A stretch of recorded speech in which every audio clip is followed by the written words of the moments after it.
Welcome to the Jaybefaunt channel. I am your host, James Fauntleroy. It is Tuesday. It is July 29th, 2025. So good to see all of you here on this show today. Just to let you guys know, the Jaybefaunt channel is also part of Revolutionary Blackout Network. So you can find me there on Thursdays for the Savvy and JB show and Sundays for the JB show. Guys, go ahead and hit the like as well as subscribe. Thank you so very much to everybody for tuning in for this great show today. I cannot wait to get into this with everybody. So while you're at it, just to let you guys know, if you guys would like to, you guys can also subscribe to my Substack at jaybefaunt.substack.com. Gives you email notifications whenever I write any articles, upload any clips, or go live just like this. So thank you so very much. And also, if you guys would like for me to react to any questions that you have via video, or if you guys would like me to react to a video that you guys find interesting, you guys can do it through QBounty at qbounty.com/Jaybefaunt. So you guys got that there. So thank you so very much. Now, just to let you guys know, every single time I have a guest, I would like to be respectful of their time because time is precious, as we all know. But a blanket hello to everybody that's watching on YouTube, Twitter, Rumble, as well as Kick. Yes, I am also on Kick as well. Good to see all of you joining. What are we talking about today? It is going to be a pretty full show. We actually have two guests today, which is going to be great. So let's get into that thumbnail. We are going to be talking about later in the show today about crypto. I'm going to be doing a reaction to a video that just came out not too long ago about is showing that crypto is hurting people, hurting Americans. And we're going to see this in real time and how it actually affects them. So we're going to be getting into that. A little bit later towards the middle of the show, we're going to be having the return of Miss Akile Anai from the African People's Socialist Party, their Uhuru group. She will be joining to discuss some issues regarding Trump, the issues regarding Epstein, issues regarding Ron DeSantis and immigration. We're getting into all that, as well as I would like to talk to her about recently what happened to Christian Smalls in Gaza. So we're going to be talking about all of that. But first, we're going to have a conversation, an in-depth conversation, and I cannot wait to get into this. I've been anticipating this conversation for some time now. So we'll be speaking to Andrea Rosario-Gborie. She is a reporter that has covered the Sierra Leone Civil War, a producer, author, organizer, and activist. I would like to introduce to the show for the first time Miss Andrea. Good to see you. Good to have you. Good to be here. Thank you, James. Yeah, definitely. So as we met last week in person, we did. We were at the Solidarity Hub with REAL. And for anybody who doesn't know, REAL is an acronym for Revolutionary Education Action League. So they do a lot of mutual aid work out on the ground here in Orlando, really the Central Florida area. And so upon meeting you, and you have spoke to me about your experiences being a reporter in Sierra Leone during the Civil War. And in fact, you actually wrote a memoir of the book, and I've actually showed this on the show a couple times, was How I Survived the Sierra Leone Civil War and Other Untold Stories. And so you authored this memoir. And so I wanted to get to that first, especially in regards to your experiences, if you can, as well as some of your background as to how you got to be in that situation. Yeah, it's a kind of interesting story. I can only chalk it up to destiny. I really couldn't explain to you why it happened, but the book actually starts out in 1992.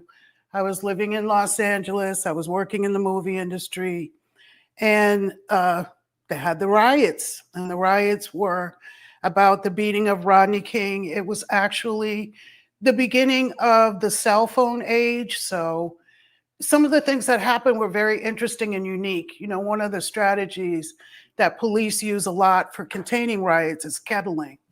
And so they had picked a certain part of the city and they say, well, this is where things are happening. But people had their cell phones and they were getting on their cell phones and giving information to people in the San Fernando Valley, in downtown Los Angeles, in the Hollywood area. And it changed everything. And one of the things that changed for me was I was working at 20th Century Fox, and I had my boss, I really realize now that he was probably bipolar. He probably had bipolar disorder. But he was a very erratic man. He would tear his office apart. And I used to think to myself, only a white man could get away with doing that. If I had acted like that while I was at work, I would have been called unprofessional and I would have lost my job. But he said something to me that day that really changed my life. We're watching things happen live on TV because it was the CNN age. And he said to me, but you're not like those other Black people, are you? And I thought to myself, how dare you say that to me? He thought he was giving me a compliment, but it made me quit my job. I stopped working there that day. And I left and I went up Century City Boulevard, and there were people in their cars out of their roofs with signs that said no justice, no peace. And as I was on my way back home, because I lived in the San Fernando Valley, I got up to the top of Benedict Canyon and I watched all of the rich people looking down at the city burning. It was very surreal, actually. And so I just said to myself, I'm sick of this place. I want out of here. And I think for a lot of African Americans, we have a journey through our identity as Black Americans that may not always be what people think is the stereotypical journey of African Americans. And so I had some friends that I worked with, in independent film, and one of them introduced me to a woman that was working with Stevie Wonder planning a trip to go to Cameroon.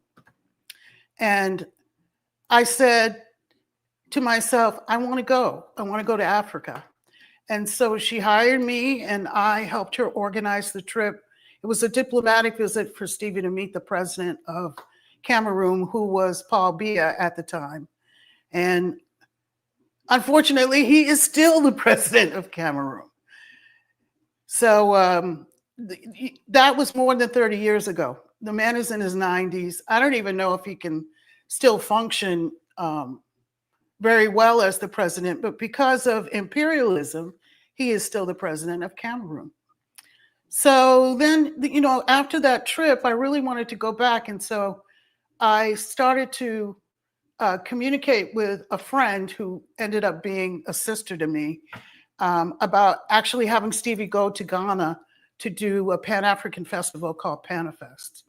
And Panafest was really unique because it was the first time, I believe, Jerry Rawlings was president of Ghana then, that they ever actually offered to pay for Africans in the diaspora to come to the conference. And that was a really big, unique thing for me, because I think they always expect that we're rich and that we should pay ourselves. But they paid for us to come, and we came with Stevie and a group called Sounds of Blackness. I don't know if you remember them. And a reggae group called Culture. And I had been approached before the festival to ask if I would ask the Ghanaian government to extend their ticket so that they could do a peace concert in Sierra Leone. And that was how I actually got to Sierra Leone, by going with them. So at the time, they had made a coup about the same time, maybe 2 days difference between the riots in LA. And when I got there, I don't know what I expected. I've never been afraid of soldiers because my father was a military man. And so I grew up around them. So I didn't have any apprehension about going there. So I went there and we gave the peace concert. And there was something in the place that touched me very deep inside my soul. And I decided that I wanted to stay a little while longer. So I actually went back to the Ivory Coast, and there I met some people that helped me get a job as a stringer for the Reuters news agency. And so I went back to Sierra Leone as an independent journalist hired by Reuters to actually cover what was going on inside Sierra Leone. And that was my first acquaintance with how news is disseminated throughout the world. So a lot of people don't know it, but most news organizations don't have people stationed all over the world. They use news services. One of them is Reuters. The other people might know as Associated Press or the AP. But you basically, you can up some news and then they sell it to all the other news organizations. And then that's the way that the narrative is disseminated.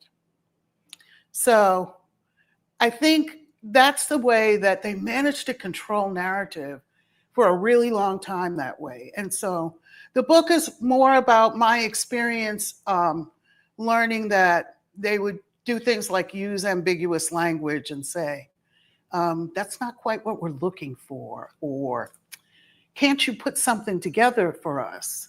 And well, if it's not that, then we can't pay you. So yeah, I mean, they do a lot of really, I guess, covert things to try and make sure that the narrative stays exactly what they want it to be. And what's interesting is that the person who's president of Sierra Leone right now, he actually made 2 coups. The first one was with the MPRC in 1992. And then he ousted Valentine Strasser just before the elections in 1997. So I think it's interesting that he's now the president of ECOWAS. And we'll see what happens with that. I didn't really have a lot of contact with him. I didn't know him very well. He was always a very quiet man. And the incident that happened was they called me and they wanted me to take, because I was a video producer, some actualities of the city because someone had told them there was gunfire in the streets. And I was literally a block away from the State House and nothing was happening. It was quiet. It was what they call a palace coup. So I got a call from my news organization saying, well, what's happening? And I said, there's nothing, there's no pictures to take. Nothing's happening. It happened so fast. I didn't even realize that it happened. And so they used the language, well, can't you put something together for us? And I said, what do you mean put something together for you? And they fired me because I wouldn't comply. So they hired me back again because they couldn't get access. And, you know, that's the balance of journalism, balancing access with the truth, right? Because if people don't trust you, they're not going to tell you anything. You're not going to get the kind of access that you need. So there has to be a certain level of trust between you and the people that you're covering so that they know you're not going to lie on them, basically. So this is the story of what happened over a 6-year period. I wish I could get into every detail, but one of the reasons why I wrote a book is because it's a hard story to tell in an hour, right? And it actually took me about 10 years to complete it, but it's a very interesting story. And I think that people will understand how imperialism actually works by reading my book. And I think that's really important because we're seeing now what's happening in the Sahel. And I think one of the reasons why it's so difficult for African countries to break free from imperialism is because they need solidarity, right? When you're standing all by yourself, you can't do anything by yourself. And I think that it was a really big step for the 3 countries to make the alliance that they did. And of course, I'm supportive of whatever they do because it's about time that Africa determined its own destiny. I think we can literally say for the last probably 7, maybe 800 years, Europe has controlled Africa's resources, both human and natural. So, also, I think what's really interesting is that none of them are politicians. And I think it's really a brilliant opportunity to show the world what you can get done without politicians. Absolutely. There was a video that I was just watching, and actually, let me see if I can find it really quick.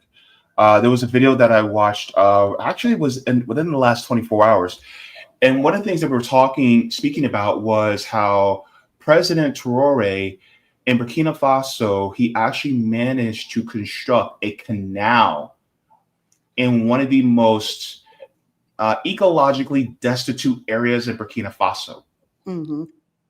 And he used the resources without any loans from the IMF or World Bank or any imperialist country, or really any country for that matter. He rejected the IMF and World Bank loans, and he had it self-built. In fact, the people who were, they a lot of these African countries, they'll ship in consultants from Western nations and things like that. He said, no, we're going to do it all in-house. And they did it all in-house. And he knew what to ask for, too. It was what? Well, I mean, when he went to Russia, he didn't just say, give us, experts to help us build roads. He said, I want knowledge transfer. I don't want your people. And I mean, that's part of the problem Africa has with China right now is that they say, okay, well, we'll help you build your infrastructure, but you're going to use our people. And then they never transfer the knowledge. And so then you can't actually run the equipment or be responsible for whatever it is that they came to build because their people have held on to the knowledge. So that was really important that he asked for the knowledge transfer, and he got it. He got it. Not just the the equipment for the infrastructure. He also got a lot of people who believed in him to move back to Burkina Faso to help make that happen. Yeah. In fact, let me play this really quick because I appreciate Danny Haifong for having this guest on. I think he was part of Africa Stream. Uh-huh. But he was speaking. His name is David. Yes. David. Yeah. And so he recently had him on, and he was talking a few facts about what's going on in Burkina Faso. And shout out to Danny Haifong for having him on. Let's start here. Ever since Ibrahim Traore came to power, I think they're roughly 5.something% now. I think the average across sub-Saharan Africa is like 3%. And then away from just the numbers, your eyes are seeing the visual evidence. Like these guys are getting things done. Infrastructure is getting built. People's lives are getting better. Even some of the countries which have had these supposed democracies and all these things for decades, countries that have been taught to think of themselves as superior to the likes of Burkina Faso, like Nigeria, for example. You started having Nigerians leaving Nigeria, going to Burkina Faso in search of a better life. The people are actually voting with their feet. I kind of, if you're not familiar with the dynamics of the region, it's difficult to understand just how big a deal that is. Because growing up, you hear the term Burkina Faso, and it was used almost as a pejorative, as an insult. That people who come from there, the only thing they do is suffer. The only thing the place is known for is poverty. And now, that same place, which just 15, 20 years ago, that's how it existed in the popular West African imagination, has now become a net recipient of West African migration, people looking for a better life. And this has happened in just 3 years. So this is basically what I would, if I can give it any US equivalent, right? That would be the equivalent of people in other states looking at West Virginia and going, man, nobody want to go to West Virginia. And then West Virginia goes, okay, we're going to start making things and building up ourselves. And then next thing you know, it's on and popping in West Virginia, and everybody starts to like, oh, snap, it's popping in West Virginia. We need to move there. Like, who thinks, oh, I want to go to West Virginia? Nobody talks about they want to move to West Virginia. So it basically, it reads to me, it's the same way that's like Burkina Faso. What? No way. And now it's like, God, it's actually they're actually doing really good. Right. And there's jobs, there's economic upper mobility. We got to go. And people are moving from Nigeria, which is really just an African vassal for the United States, right? So let's talk a little bit more about that too. It's interesting you should say that, because I want to reiterate that all the borders in Africa right now are colonial borders. Like literally, people who are living in Nigeria have relatives who are from some part of Burkina Faso, or people living in Mali have relatives who are somewhere in Senegal along what that border was. Those borders were specifically designed to distribute resources to the Europeans. And one of the things that the alliance did, in my mind, was it took away the idea that sovereignty was based on colonial borders, right? You've got these three countries that said, no, we don't need to do that anymore. We don't recognize your borders. We're going to change our school books so that young people get taught things very early in life. We're going to make education free. And when you start saying those things to people in Africa, especially because in most places, education is not free. You have to have school fees. I can't tell you how many children I paid their school fees for, which was very little money for me, but for them was, something huge. And then also, to add to what David said, people are coming from the diaspora to go to Burkina Faso and help. So one of the things I wanted to say about terrorism and who it's actually affecting, I'm very interested in what Ibrahim Traore said about to the Saudi Arabians when they offered to build mosques inside Burkina Faso. He said, no, thank you. We don't need mosques. We need bridges. We need schools. We need things that are actually going to help people develop, not focus on religion, which was a very secular attitude. And I really said to myself, this is a different person. This is somebody who actually knows how to build. And when it comes to terrorists, who are they actually attacking, right? They're going after small villagers and farmers, right? And one of the first things he wanted to do when he came to power, and you'll read some of this in my book if you get to it, was that he was after food sovereignty. If people are hungry, you can never expect them to go along with whatever it is you're trying to do, right? And so that was his first mission, was to get people's small scale farms up and running so that people can feed themselves. And once they're not hungry anymore, then they can start thinking about doing other things. So it was clear to me that he had the organizational skills, and by creating the alliance, then he had the solidarity too. But I want him to be careful about who else they bring into the alliance at this point. I think it's probably a good idea for the three countries to stabilize themselves before they start bringing in other countries in the alliance. And I know maybe a lot of people don't want to hear that, but every revolution, every movement worth its salt has spies and infiltrators and provocateurs. And there's really no way to stop them from coming in if you're allowing just anybody to come into the country. And they will come. They will come. So, yeah. I mean, maybe they might think about, if it were me in that situation, I would say, wait 5 years before you bring in another nation. And you can have them, apply. Maybe there should be some kind of standard. Show us you're ready by showing us that you're doing something for your own people before you start trying to come in and join our alliance. So, that's actually a really good point, because when I'm thinking about the AES, right, the Alliance for the Sahel States, it warrants that you have to lead with caution, because you cannot trust the West. One of the great mistakes of somebody like a Muammar Gaddafi was that he took the West at their word. He did. And instead of, and maybe this may sound extreme to some people, but I think Libya should have developed their own nuclear program. Maybe they should have. I'm sure Iran is thinking about it now, considering that, we literally can't be trusted. Anything that we say, No.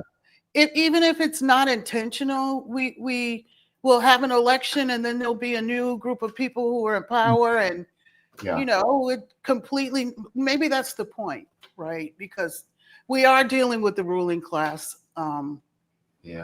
We really don't have democracy in the United States. And I think that's another thing that they really got out of their mind, that they needed democracy to make their society work. And in any revolution, that's not what happens. Not even the American Revolution. That isn't what happened. Yeah, I mean, democracy will follow. It's just like another point that I wanted to make was when he said, we don't need churches right now. We don't need mosques right now. We need roads, bridges, things like that. If you build the infrastructure that people can take care of themselves, the religion will follow. The mosques will follow. The temples will follow. The churches will follow. So therefore, it's like, okay, one of the things that is kind of interesting, those of us who are doing mutual aid, we're not leading with religion. We're leading with material conditions. Right. And so all Ibrahim Traore is doing mutual aid on a mass scale. That's basically what he's doing. Direct action. Action. That's something that we cannot get from politicians. It just doesn't happen that way. No. And the fact is that they move that fast. And it's like, wait, they can actually do that fast? Yes. And I'll give you a prime example because the United States can actually do that fast as well. So back in 2020, during the beginning of the pandemic, the stock market was dropping like a rock, I think in March.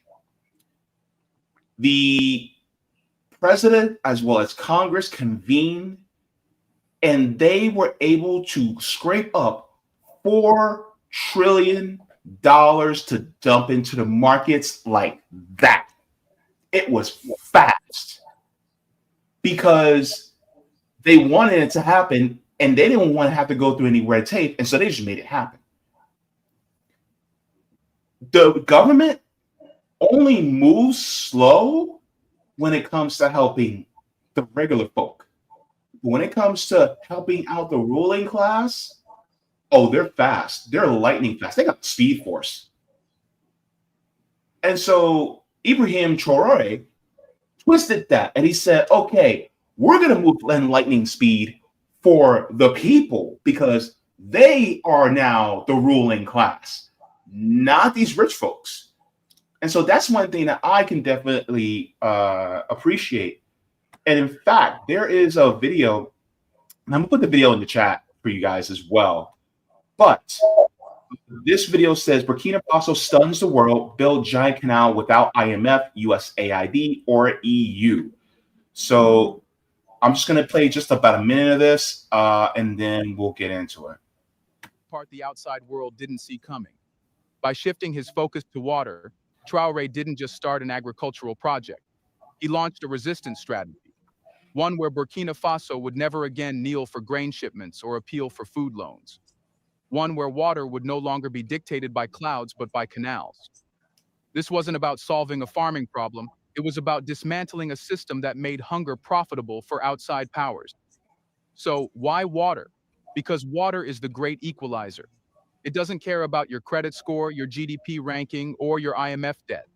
Once you control it, once you manage its flow with precision, you can transform deserts into granaries and villages into economic engines. But water alone doesn't move. It needs a path, a vessel to carry it across the forgotten lands. That's where the next phase of the revolution begins. Traore didn't just want water secured. He wanted it directed, multiplied, and weaponized in service of the people. And so, as the first flows surged from the Goulouré Basin, they weren't heading toward commercial megafarms or foreign export markets. They were aimed somewhere else, toward a specific piece of land long considered cursed by drought, forgotten by investors, and dismissed by planners. A place Traore chose not for convenience, but for symbolism. The Bama Plains. The very earth that once cracked open from thirst was now being chosen as the front line of Burkina Faso's resurrection. Because if Traore could make Bama bloom, if he could build an irrigation artery across this broken terrain, then nothing would seem impossible. Not food security, not economic revival, not even Pan-African agricultural sovereignty. The strategy was clear. Use water to break the chains, use irrigation to bury dependency, and start the transformation in the most defiant way possible, by turning the driest lands into the greenest proof of self-reliance. So one of the things that a lot of people forget is that these corporations really that own our governments, what they'll do is that they want the famines to happen. They want the food insecurity to happen, because once you don't have food, you'll do anything to eat, even except exploitation. Like our poor, the poor people in Gaza. I am.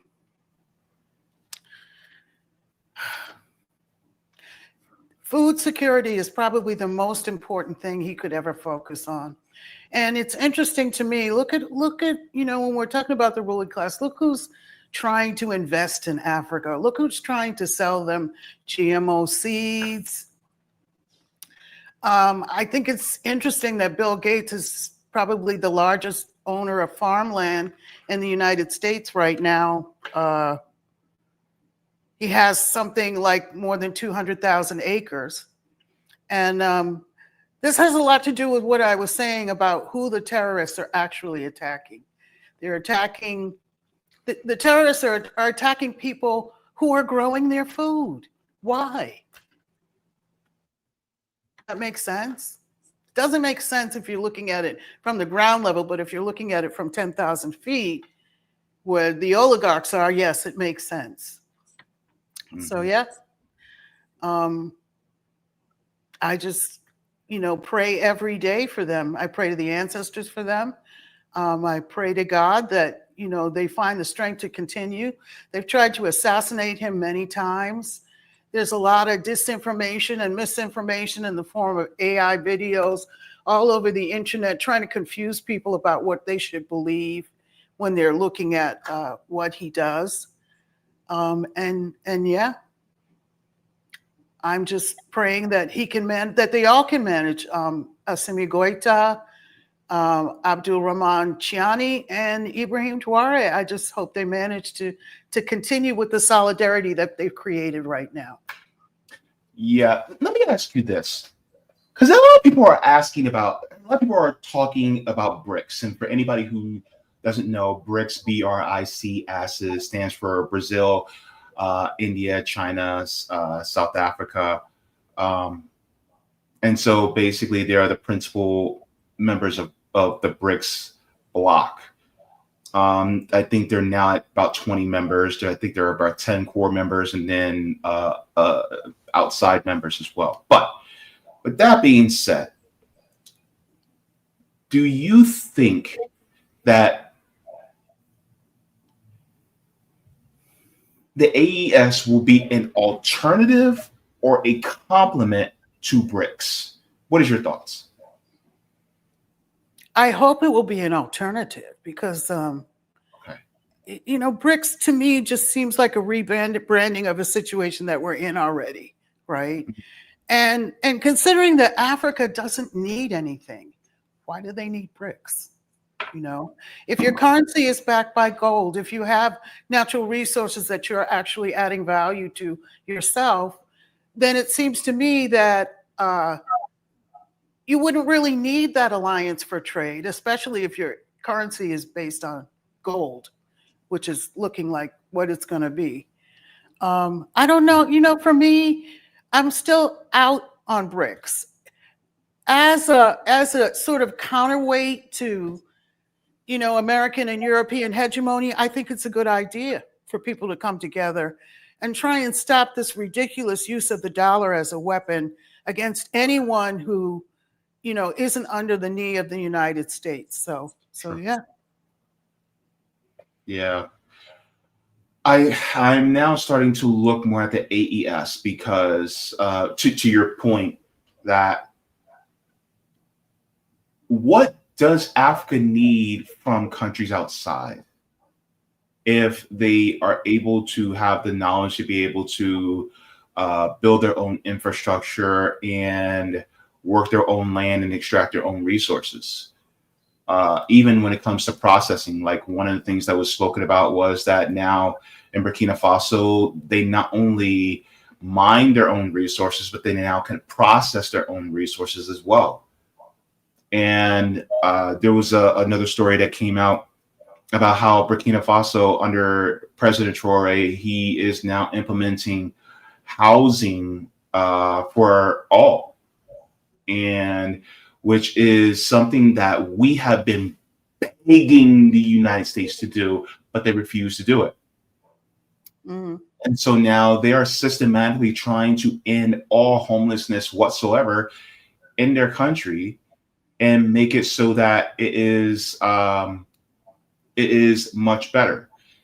One of the things that I've heard constantly from Chinese citizens, especially with the onset of Xiaohongshu, aka Red Note, is that a lot of Chinese citizens would say, ever since the revolution, every year that they've lived, things have gotten better, things have improved.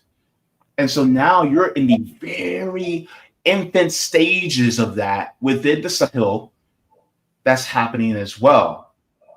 And so now they're seeing things that they've never seen before without having the gross hand of Western imperialism directing things. Right. And so it's really just a beautiful thing to see, especially in regards to, how much better people are doing. I was watching a video yesterday on YouTube where this gentleman, he actually flew from the UK to Burkina Faso, and Burkina Faso is actually on the list. Oh, you saw it? Yes, I did. Yeah. Oh. Burkina Faso is actually on the list of one of the most dangerous places to go. But in reality, this gentleman who went to Burkina Faso said he's been safe the entire time. And that was a very wholesome video. That video got almost 2 million views of him just going to Burkina Faso and, experiencing the people, the culture, the food, and then asking them candidly about Ibrahim Traore. And everybody was like, yeah, things are getting better. Right. And they seem to be speaking freely too. It didn't seem like they were afraid to say anything bad about him, especially when he was in the market, because he was asking one of the merchants in the market, how is business right now? And he was like, well, it's not so good because we don't have a lot of tourists right now, but that's to be expected in the beginning. And we're ready to do that. We're ready to do that. United States also has huh? That's solidarity, though. That is solidarity from the ground up. That is the grassroots movement, isn't it? Yeah. Yeah. So interestingly enough, the United States also has a travel advisory on Ghana, which is nonsense. I was there last December for a month. It was perfectly fine. People are struggling because of the economy, but it's not an unsafe place to go. But that's part of the narrative that they put out, because they especially don't want Africans in the diaspora to have solidarity with Africans on the continent. And I think one of the things that's really disturbing me right now is I see a lot of divide and rule going on. I see, I see foundational Black Americans, which I consider myself to be one, even though I do have some Caribbean ancestry and I was married to an African. Calling people who are not foundational Black Americans tethers, and I see people who are African and Caribbean immigrants talking badly about us, and that is part of the the misinformation, that the brainwashing that we all get, right? The first thing we got to do is decolonize our minds, right? And I think that is what the Alliance in the Sahel has been very successful at. And we still need some work. Yeah, especially like the name calling and things like that. I certainly disagree with. Women against men, this, black against white, when really we're all fighting a class struggle here. Because if you think about it, the ruling class or the elites in Africa were doing just fine. It was everybody else that wasn't doing well. And I think when we're talking about democracy and capitalism, that's exactly what happens, no matter where you are, right? You have a small group of people who have everything, and you have a large group of people who have nothing. And that's what revolutions do. They level the playing field. They take away from the people that they have, and they give it to the people who don't have. And that's just the way it is. And you can't do that inside the so-called democratic political structure. I personally feel like democracy is a utopian ideal. Even the Greeks, who were, I guess you could say, the fathers of democracy, didn't have a democratic society. Women couldn't vote. People who didn't own land couldn't vote. So, for me, I think we all need to be focused more on good governance than anything else, Yeah, I think honestly, it's a stifling of democracy that they do. Like if you can only vote if you are a landowner, or you only can vote if you're a man, or you can only vote, and they have these certain rigid criteria, and it's like, wait a minute, like for instance, I firmly believe that democracy should be spread to the workplace.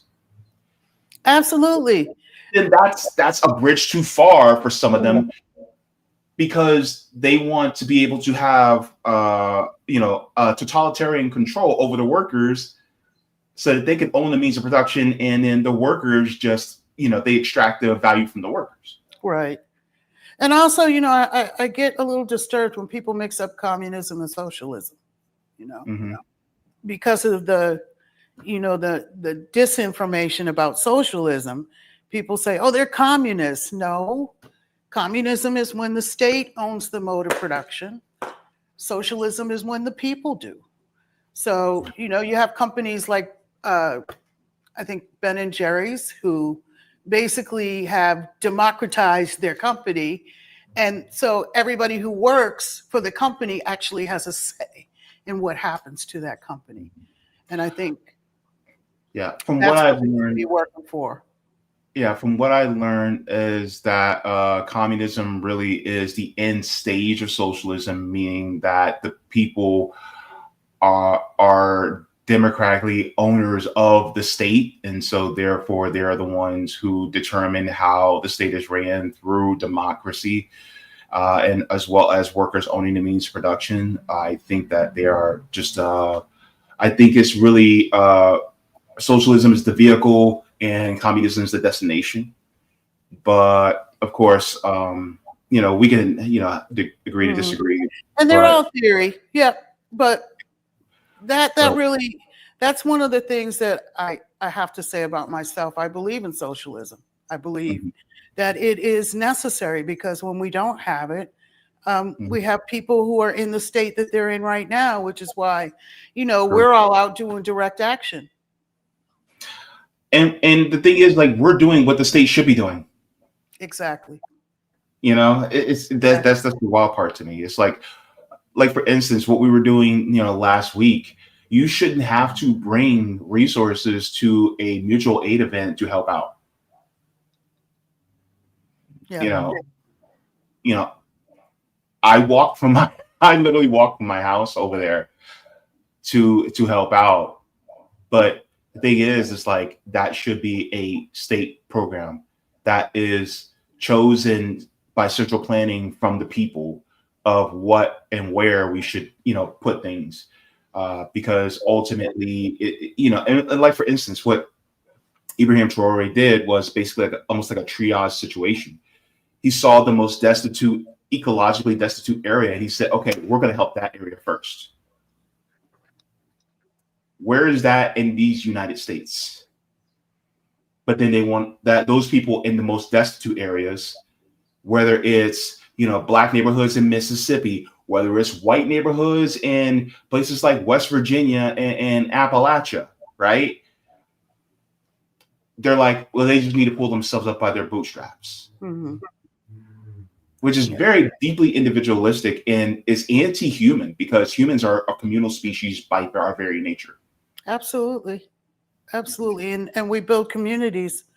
So, you know, one of the things that's become really important to me in this late stage in my life is financial literacy. I went through a whole life basically not caring about money. And I think that one of the things that we really have to do, because the only thing they teach you in school, whether you have a college degree or whether you just graduated from high school, is how to be a good worker, right? Mm-hmm. If you're an intellectual, find someone who will take care of you as an intellectual. You can't really do that if someone is giving you money that doesn't believe the same things that you believe, right? Mm-hmm. So, you know, I spent a lot of time in building a community so that we can help each other become more financially literate, especially because they're going to continue to take things away. Oh, what that's you do. And, you know, speaking, you know, as a Black person, I remember when we had our own shops that were in our neighborhoods, so that the money that we brought into the community stayed there for a little while, right?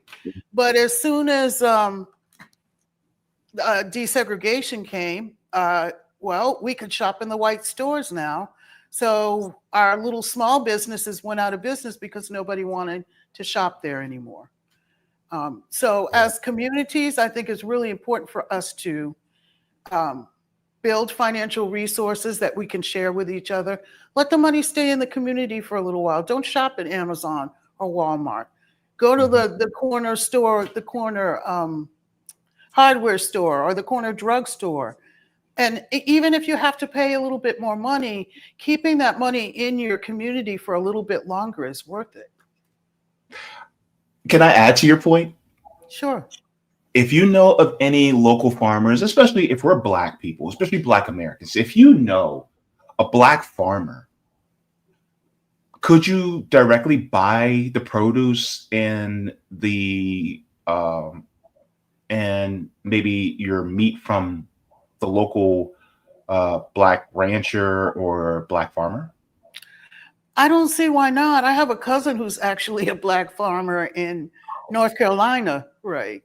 And he was actually working in IT like I do. And his wife, who convinced him to get this farm. And they've been living in a trailer for like 6 years. And he feels so free, and he has his own food.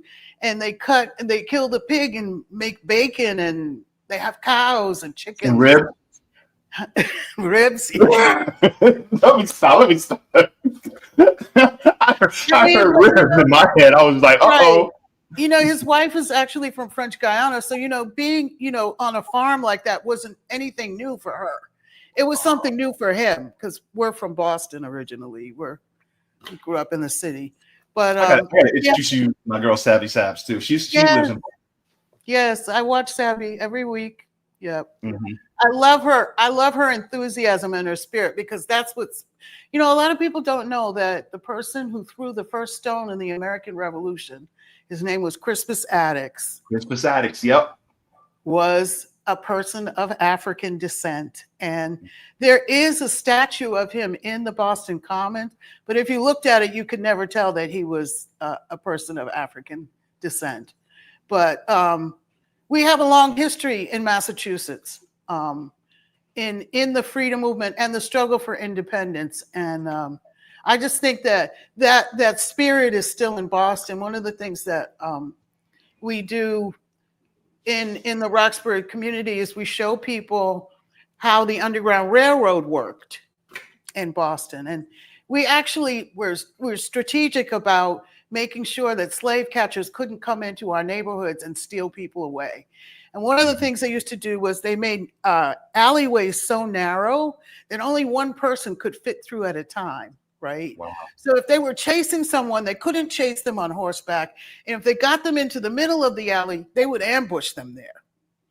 So it was difficult. You know, we were organized. The Walker Letters started in Boston, Massachusetts. So I'm really proud to be from there, and I go home a lot just to remember where I come from. So I think that right there is something that I think a lot, and I'm not going to say this for everybody that is more, every Black American that's financially affluent, because there may be some that still hasn't forgotten where they came from. But from what I notice is that a lot of them seem to forget what they come from, especially in how they treat more working class or poor Black Americans. yes, And it's there's like, definitely class consciousness issues Yeah. there. Definitely.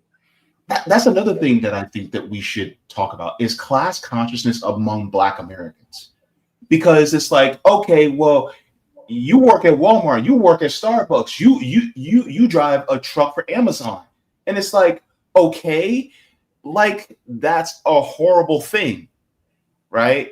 Like, okay, we're working to survive. Why are you demonizing me because I'm lower on the economic ladder? We should have solidarity together. Right. Because you remind me of what I once was. And I don't want to be that anymore.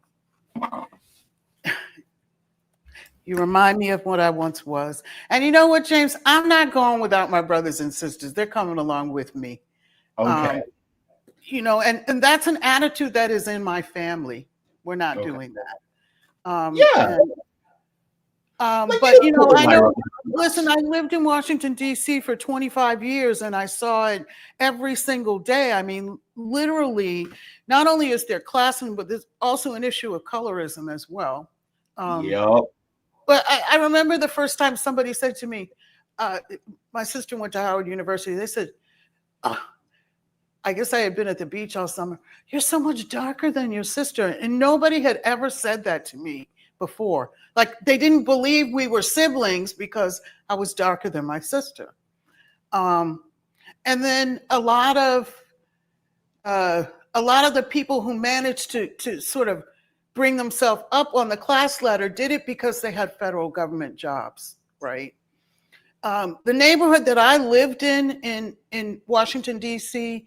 Was an area where people had to sign a codicil basically saying that they would not sell their homes to Black people. And a lot of Black people managed to make it into those neighborhoods by saying that they were Brazilians. So it was okay to be a little swarthy because you were a foreigner. So they would let you buy in that neighborhood.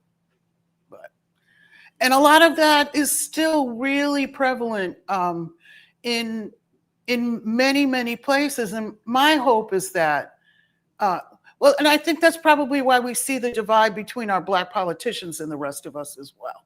You know, they're enjoying the privileged status, that proximity to whiteness that you get when you've crossed the class line. It's like, it's okay, you can be one of us as long as you're corrupt, you know?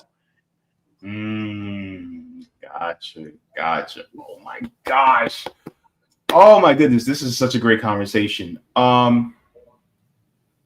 There is a question that I do want to ask in the chat. Is that okay if I ask you this question? Yeah, sure.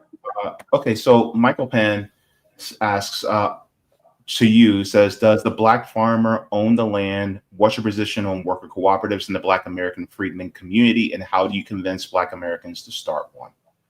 That's a really good question. Yes, the Black farmer does own his land. What is my position on worker cooperatives? I mean, I am a person who believes wholeheartedly in cooperatives, and I think that's why, you know, I'm out there with you guys doing the direct action. If we don't pool our money together as communities, yeah, I think that's what he means by that. Then we're not going to get anywhere. The culture of individualism serves capitalism, right? They teach us that, and that is not the nature of humanity, to be by yourself, right? To serve the nuclear family. And once you're grown up, then you go out and move somewhere else and be a nuclear family too. And that creates, lots of income for capitalism. No. And nope, you can't take care of grandma. You have to put her in a nursing home. And when you put her in there, they're going to say, what does grandma have? And if grandma has anything, they're going to take that before they put her in the nursing home. So, yeah, I mean, not only cooperatives, for farming, but also cooperatives so that we can take care of each other and we won't need daycare, right? If we're all living in a bigger community, we can have people at home in the family, like what happens in Africa. You hardly ever see a compound that doesn't have grandma or aunts and uncles or cousins. People are around to help you take care of that village. It takes a village. So, yeah. Yeah, definitely. Especially, we did have that in the past, especially in neighborhoods, but then it started to push us into the direction of, well, you need to move out and have your own. So instead of, us living together, it would be, the son would move out, so he has to have his own mortgage or rent. Right, exactly. And then that's another appliance they have to pay for. That's another car they have to pay for. And everything to pay for, right? When you live in a community and you're all growing food together and you're all offering something to the community, then that's not the case. And also, childcare is a whole lot easier, especially when you got grandma at home. Exactly. Exactly. Exactly. Yeah. And I would never, I took care of my mother to her dying day. The thought of ever putting her in a nursing home was absolutely out of the question for me. And I think that there are a lot of people who feel the same way that I do. And I understand for some people who don't think they can do that, but it was never even a consideration for me. I think that's what reciprocity is all about. And when you're together as a community for a really long time, then that doesn't become a question for you. So. Yeah. And that's one thing that in my family, my great grandmother was eventually put into a nursing home. And then my grandmother saw how they were treating her. And before my grandmother can get her out, she passed. And my grandmother told my mom and my aunts and uncles, do not put me in a nursing home. And so she passed without ever having to go to a nursing home. That's wonderful. And then not only that, the other thing people have to really understand, if there's any generational wealth that can be passed from that person to the rest of the family, in order to cover the cost of that, they're going to take that. Yeah. They're going to take that.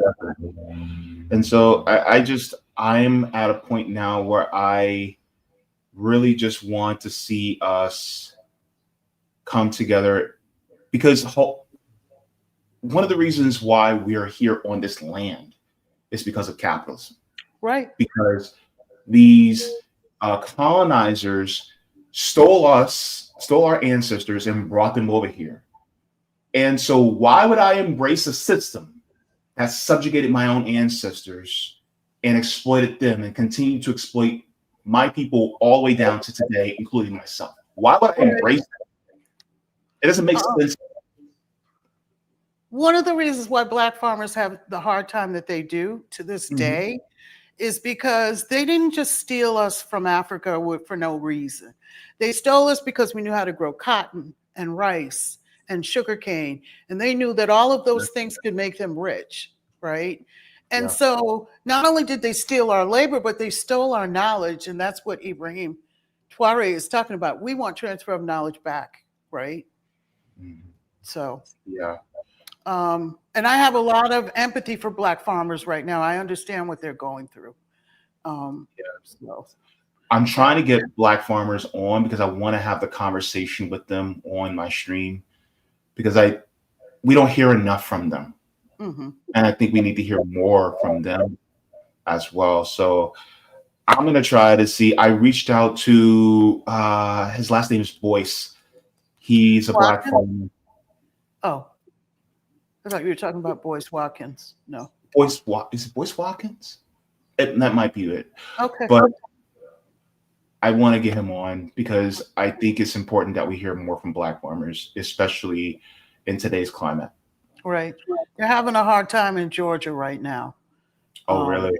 Yes. Mm. But, you know, I think it's pretty much always been the case. We've been really successful farmers because we came here to do that.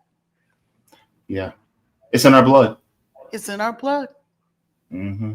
So.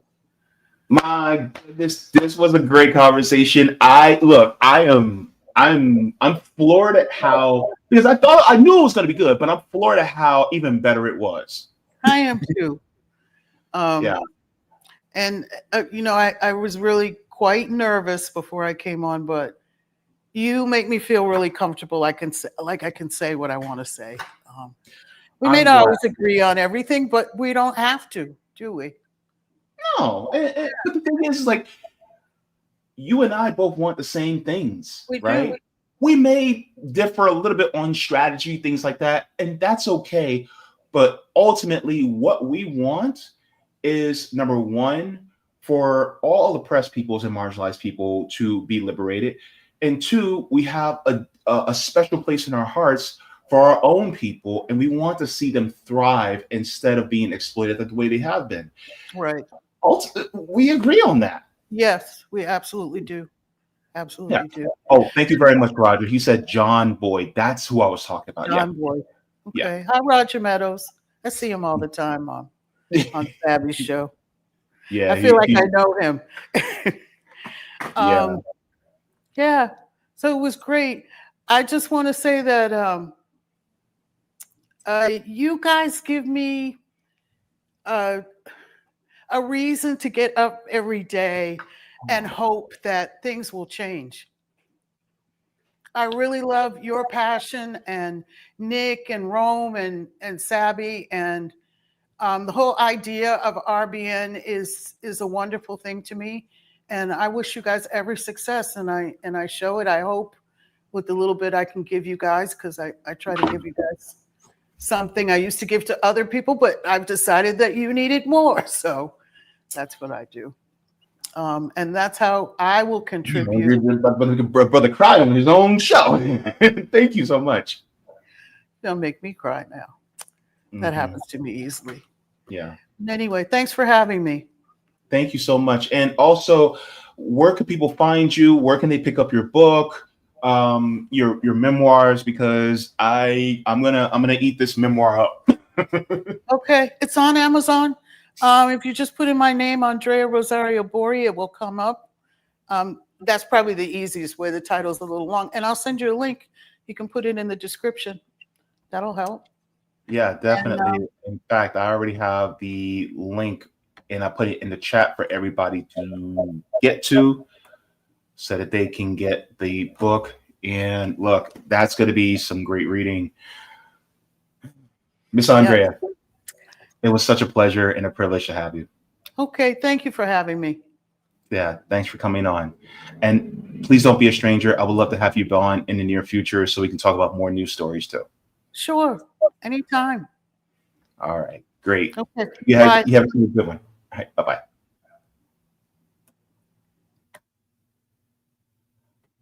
All right, everybody. Great. Thank you so very much for sticking around. I appreciate it. I appreciate all of you.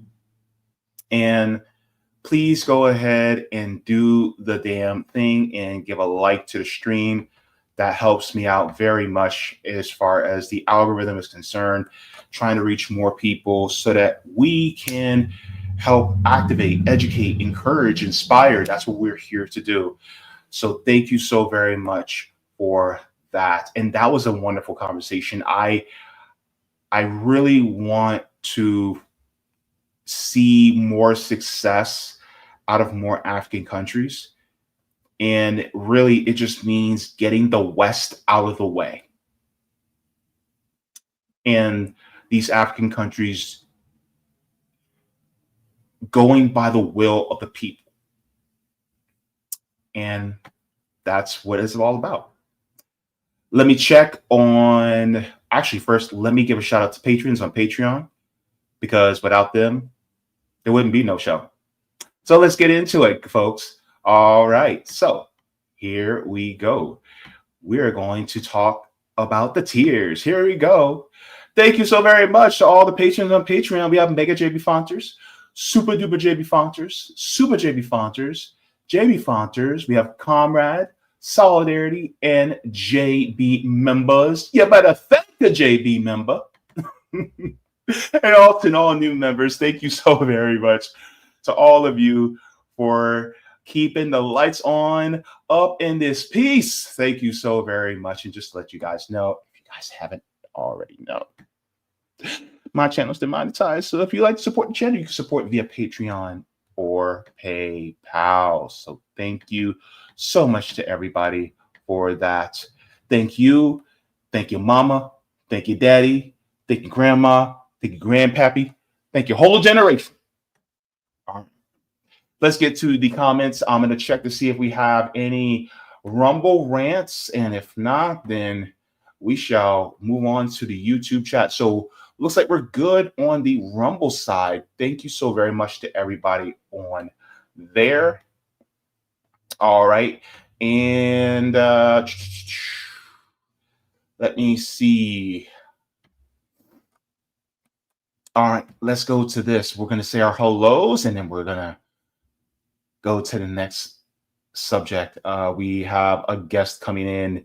Our guest is coming in about 15 minutes or so. So we will be talking to Mr. Edward Cortez. Says, what's up, JB? What's up with you, Edward? Good to see you. All right. We have Terry Connolly coming in saying, good afternoon, JB and comrades. Terry Connolly coming in doing the damn thing. All right. Kate Matt, Miss Kate. How you doing, Miss Kate? You doing all right? It's nice to see you. I hope you got some cookies. I hope you got some milk. I hope you got your feet up right now with the fluffy slippers. You know, them really good fluffy slippers. I hope you got that on right now. Feeling all good and staying cool because it's hot out there. All right. Good to see you, Miss Kate. We have Sean coming in. Says, good morning, JB. Sean, the Rockers. All right. This is kind of interesting. MJP says, where's Roman? I think you mean Rome. Rome is part of RBN. He's on RBN channel. This is my own channel. And so unless I have Rome as a guest, I'm the only one on this channel. So thank you very much, MJP. We have Edward coming in saying, thanks for having Andrea on. She's a great reporter. Absolutely. Absolutely. I cannot wait to have her back on in the near future. We're going to talk about some news stories because what this country is doing is wild. Okay. All One Same says, interesting, illuminating guest. Thank you. Thank you very much. All One Same. And also, All One Same says, the people of Burkina Faso and Ibrahim Traore planted 20 million trees. You know what? I cannot wait to see, especially the Sahel states. I want to see them grow, but just like what Miss Andrea said, I want to see that. I don't want to see that growth happen too fast, right? You know what happens when growth happens too fast? Sometimes, things kind of go out of whack. So you got to make sure you give it time. It's kind of like making a baby walk too early, then the baby ends up being bow-legged, right? You got to wait till those legs have enough strength, and enough strength as well as enough resiliency so that they don't bend like that. So the thing is like it's the same thing. You have to wait for things to develop, right? You can't just pull the cake out of the oven too fast because next thing you know, it'll fall. You have to wait till it has structure underneath it. You have to build a foundation. But one of the things I would like to see is, more countries that are in the Sahara start to make the Sahara green. You know what I mean?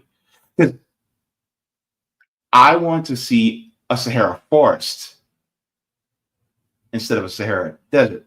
Or even if we still have a Sahara desert, can we shrink it by like 50%? You know what I mean?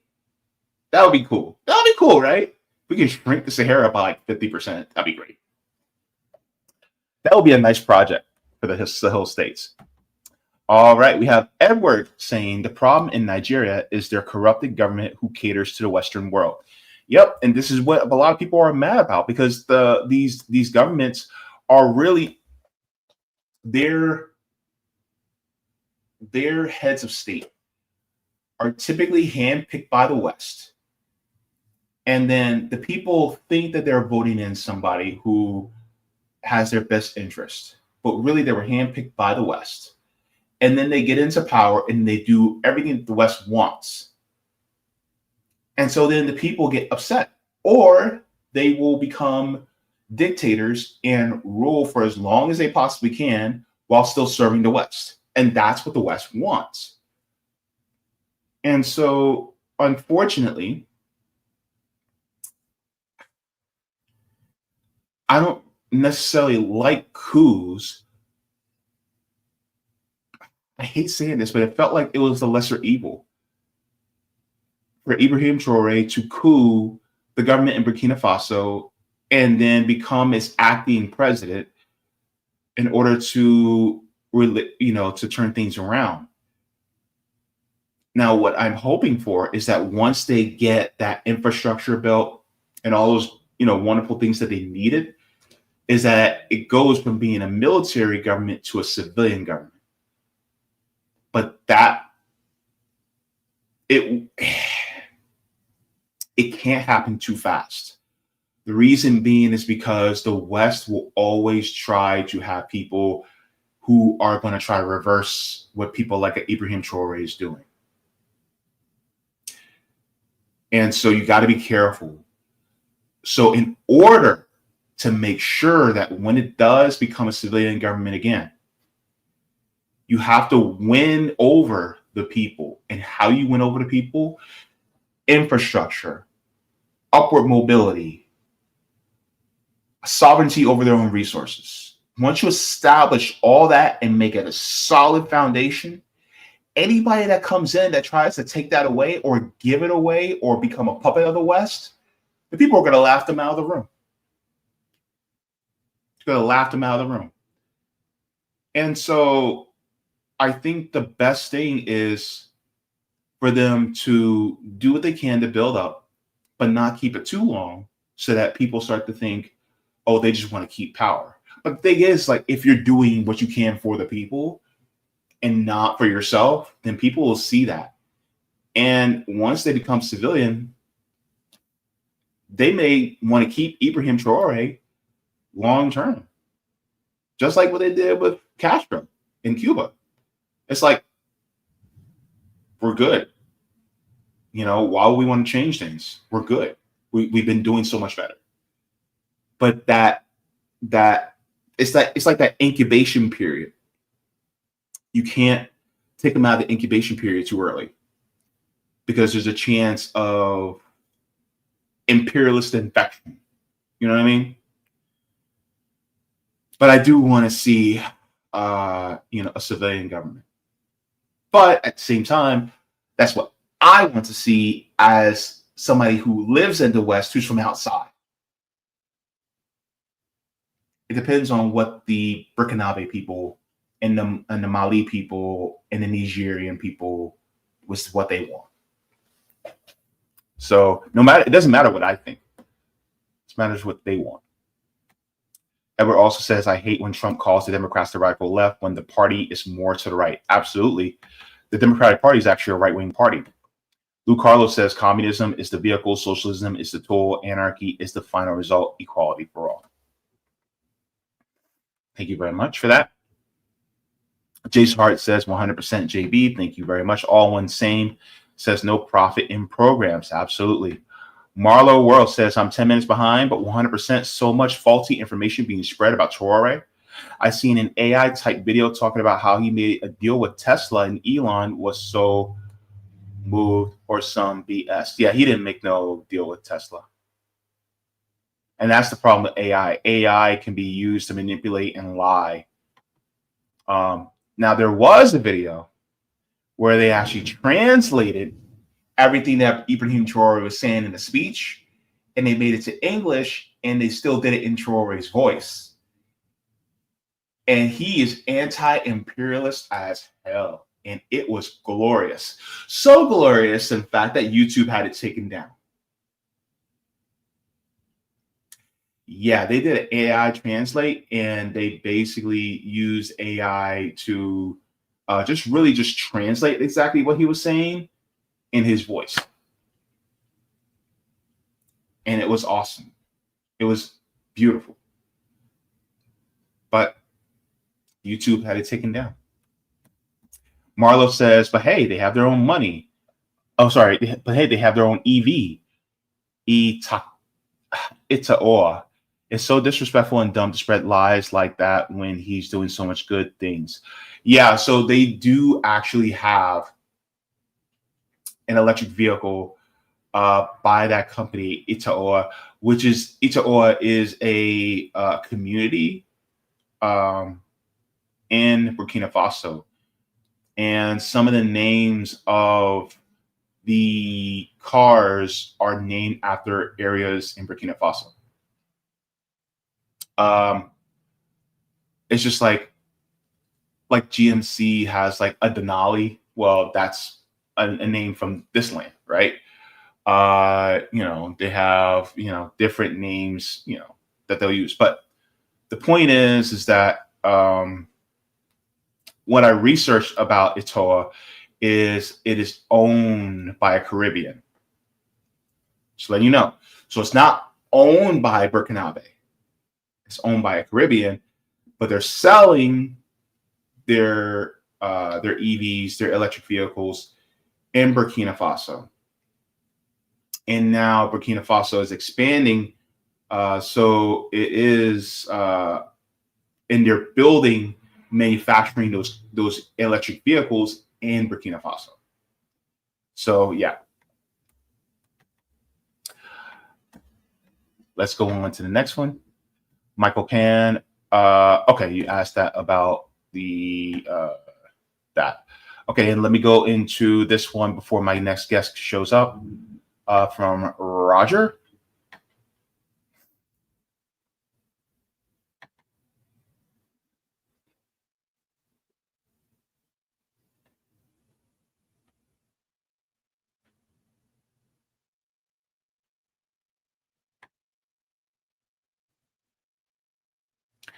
All right, so let me go here. I'm gonna make this fast because my guest will be here at any minute now. All right, so let me make sure I mute this.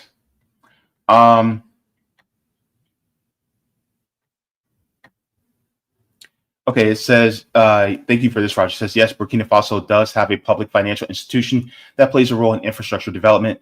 The Caisse des Deposits d'Investissement du Burkina Faso. It says the CDIBF is a consignment and investment fund that was created in 2023 with the purpose of structuring long-term investments in priority sectors, which include infrastructure. I'm going to stop there for a second.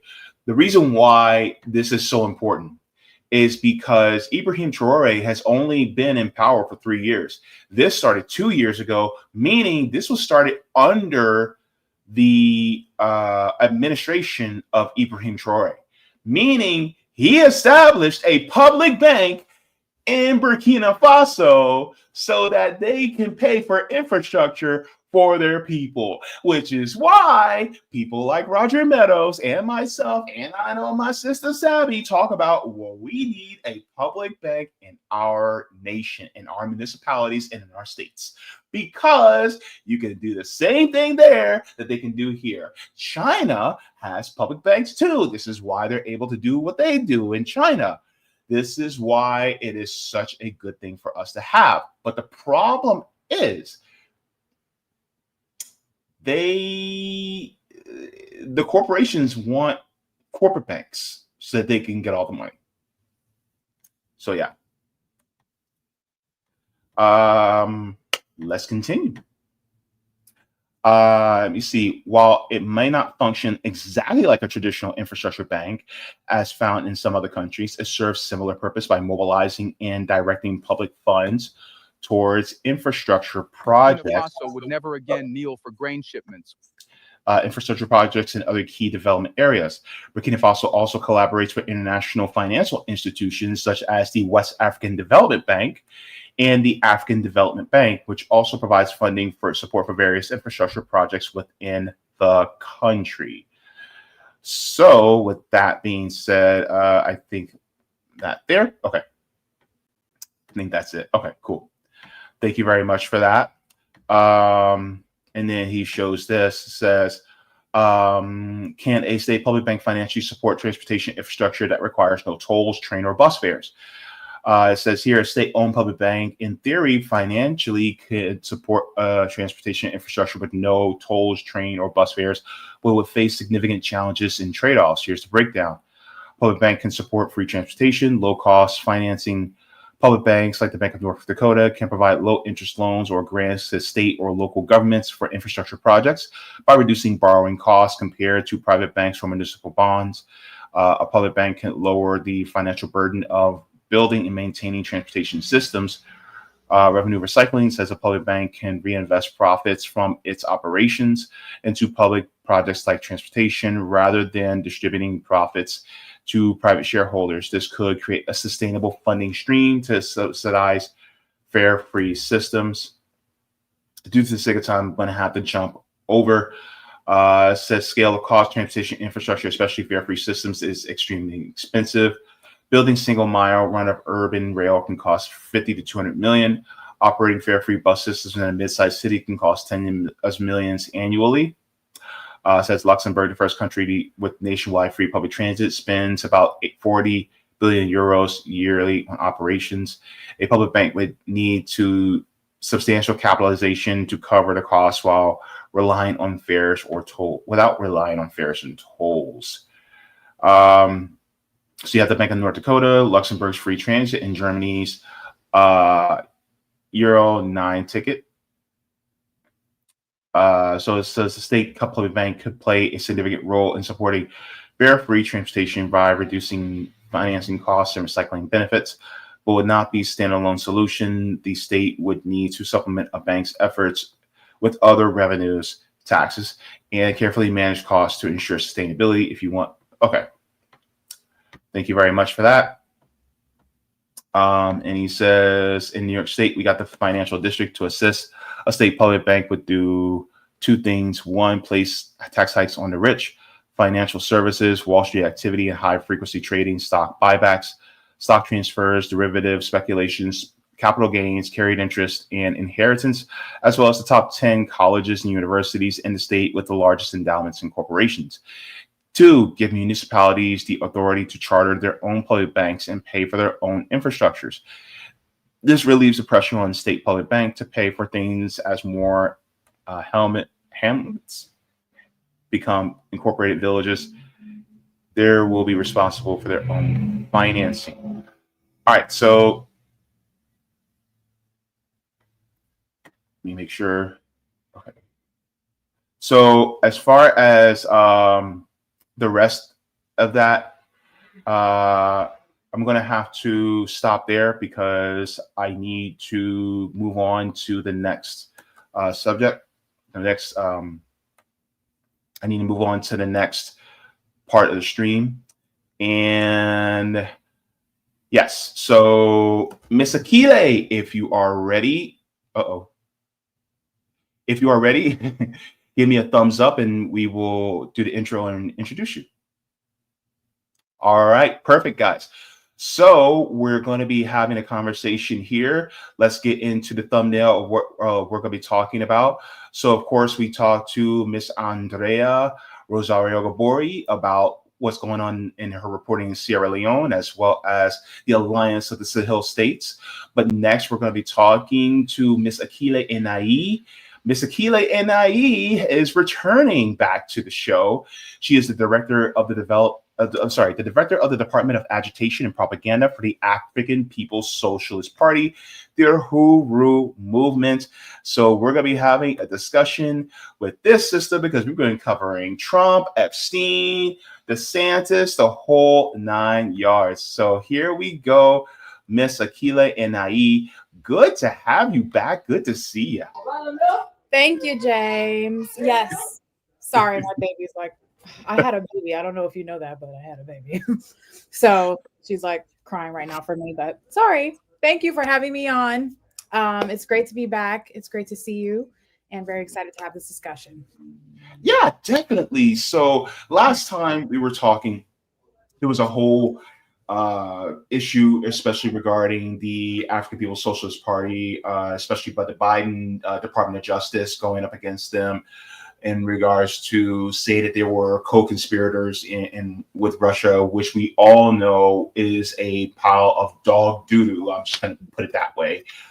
And so they won, for the most part, the majority of the cases in federal court. I just want to know, as for Penny Hess, Jesse Neville, and Chairman Omali Yeshitela, how are they doing? I mean, we're great. I mean, one of the things that, we said it from the beginning and, to now, is that when we fight, we win. And we kept moving on, and that despite their best efforts to, really drive this movement underground, to, shake the leadership of Chairman Omali Yeshitela and the African People's Socialist Party, that what they actually did was they intensified our work and our reach, our influence. And so, we've just continued to grow. And that's international growth that we've seen and experienced. So, they haven't they haven't deterred us. And I think that is really important to take away, because they did intend to crush our movement. They did intend to make a political prisoner out of the Uhuru, prisoners out of the Uhuru 3. And that was a battle they did not win. So. Yeah, and just to stress to everybody that's watching, this was done under the Biden administration. It wasn't done under the Trump administration. So right. I want people to make that very clear, is that both parties are there to crush movements that are trying to do what they can to actually give true upward mobility and liberation to people, especially those of us who are part of the African diaspora. So I just want to thank you very much for all the work that you guys are doing there. Absolutely. Yeah. So one of the things that I want to discuss is there have been, I want to start off with this, because as of late, there was an article that I was talking about on RBN on Sunday, and this had to do with an executive order that was actually signed by Donald Trump about basically forcing people who are unhoused and criminalizing homelessness. So I wanted to get into that really quick. This is an article out of Axios, says what to know about the civil commitment, Trump's new policy for homelessness. And so it says involuntary civil commitment has historically been used as a preventative method to confine people before they harm themselves or others, and most frequently affects vulnerable groups such as LGBTQ+, people of color, and people with disabilities, according to several studies. So basically, it talks about putting them in institutions to what they say restore public order. And so it says, the order directs officials to determine if federal resources can be used to ensure that those with quote unquote serious mental illnesses are not released back into the public solely because of government facilities' lack of enough beds to hold them, and requires the Department of Justice to evaluate homeless people arrested for federal crimes to determine if they are sexually dangerous persons. So if you could give your analysis from about 30,000 feet as to if this is problematic, and if it is problematic, why in your analysis is problematic? I mean, I think it's pretty obvious the issue with this whole initiative, which, as it suggests, is criminalizing unhoused persons, and how the response of any like freedom-loving, self-determined organization like the Uhuru movement would have is to like seize abandoned properties and, and to house people and to create the capacity for people to feed, clothe, and house themselves rather than, turn them away. And I really appreciate what you mentioned about, this not being a thing specific to the Trump administration, that we saw it under a Democratic regime. And I mean, we've seen, whether it was in bold writing like this, or we've just seen regular policy. I know where I reside here in the city of St. Petersburg, Florida, we've had mayors sending the police to slash tent city. And, and tent cities, which are, something that occurs all throughout this country. Nobody asked the question why a tent city is even necessary, because and it's not, and so often we hear that it's the people's fault. It becomes our fault. So you have situation where, working class, poor and working class people that literally, sustain this parasitic economy, this colonial capitalist economy, and are the first ones driven into poverty. And if you're looking at African people inside the U.S., we're looking at being gentrified, out of our homes, out of existence, and and pushed out onto the streets. And it's just a whole regular process. And then we're being either funneled into these jails, their prisons, and now this new initiative of not so secretly coded jailing of unhoused people. So it's extremely problematic. And but I think in terms of recognizing that the Democratic Party, the Republican Party will not have the solutions for the people, that it's on us to organize a collective capacity to ensure that our communities can feed, clothe, and house themselves. Yeah, one of the things that I brought up about this was, as well as they're talking about people who have mental illness. But here's the thing. Up until a certain point, I think it was in the 1960s, 1970s, they considered homosexuality a mental illness. Right. Some people are now trying to argue that being trans is a mental illness. As far as mental illness is concerned, depression is also considered a mental illness. What about people who have bipolar disorder, right? All these different things, people who may be neurodivergent. This is a very steep, slippery slope into jailing anybody who is part of a marginalized group, because you and I are Black. We know exactly what they did to us. We know what drapetomania is, right? Where they said, oh, well, if you guys want to free yourselves, well, that is actually a mental illness that they have stated that we have if we want to be free. And so that's what I see this as. And it's gross on its face, because we could just be doing with and yes, Finland is a European country and they implemented housing first model, but also let's just get out of the European and let's look at Cuba. Let's look at DPRK, right?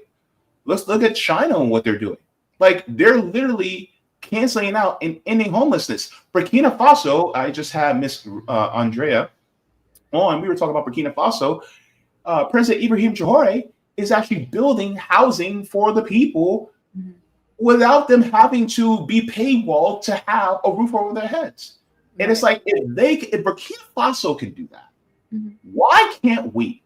Yeah, and we can. I mean, one of the things of the Black Power, the Uhuru movement, is, has coordinates the Black Power blueprint, and currently concentrated in North Side St. Louis, which is a historically African and it's deeply impoverished community. And right there, I mean, we're transforming the economic and living conditions of African people, creating housing, and including workforce housing, and a whole workforce program for people coming out of prisons back into the community. And so this is it's a complete we have the ability to do these things, and any in the government with all of its resources, all of its access to resources to bomb and carry out genocide in Palestine, and to have these conflicts and things like that with people around the world, including throughout Africa, with all of its access to resources, for it to say it cannot develop these same type of programs that a working class African organization has been able to do inside the borders of the US. At the same time, we're fighting a federal case that's trying to lock up, our leadership. There's no excuse for any regime of the US government to say they cannot. Yeah. Yeah, let me share this as well. This actually came out of Orange County. So this was earlier this year, and shout out to Real, a Revolutionary Education Action League. They're a mutual aid group here in Orlando, but this talks about Orange County approves local law prohibiting sleep on public property. Just to let people know, Orlando is a blue city in a red state. So if people are wondering, well, this doesn't happen in blue states or blue cities. Yes, it does. And it happened here in my own city in Orlando. It says the law meant to help the county remain in compliance with new statewide law that simply prohibits sleeping on public property. Let me see. So it says in order to comply with new state law prohibits from sleeping or camping on public property overnight.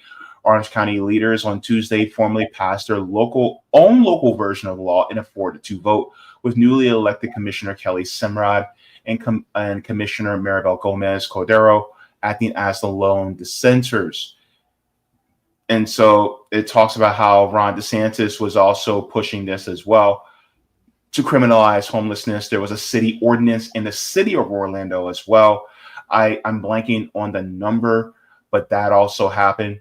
And then on top of it, what also happened in California under Gavin Newsom is that he also criminalized homelessness as well. So people could say, oh, well, this is a Republican issue. No, it is not. It is a Democrat and Republican issue. It's a duopoly issue because they are also criminalizing homelessness in California as well.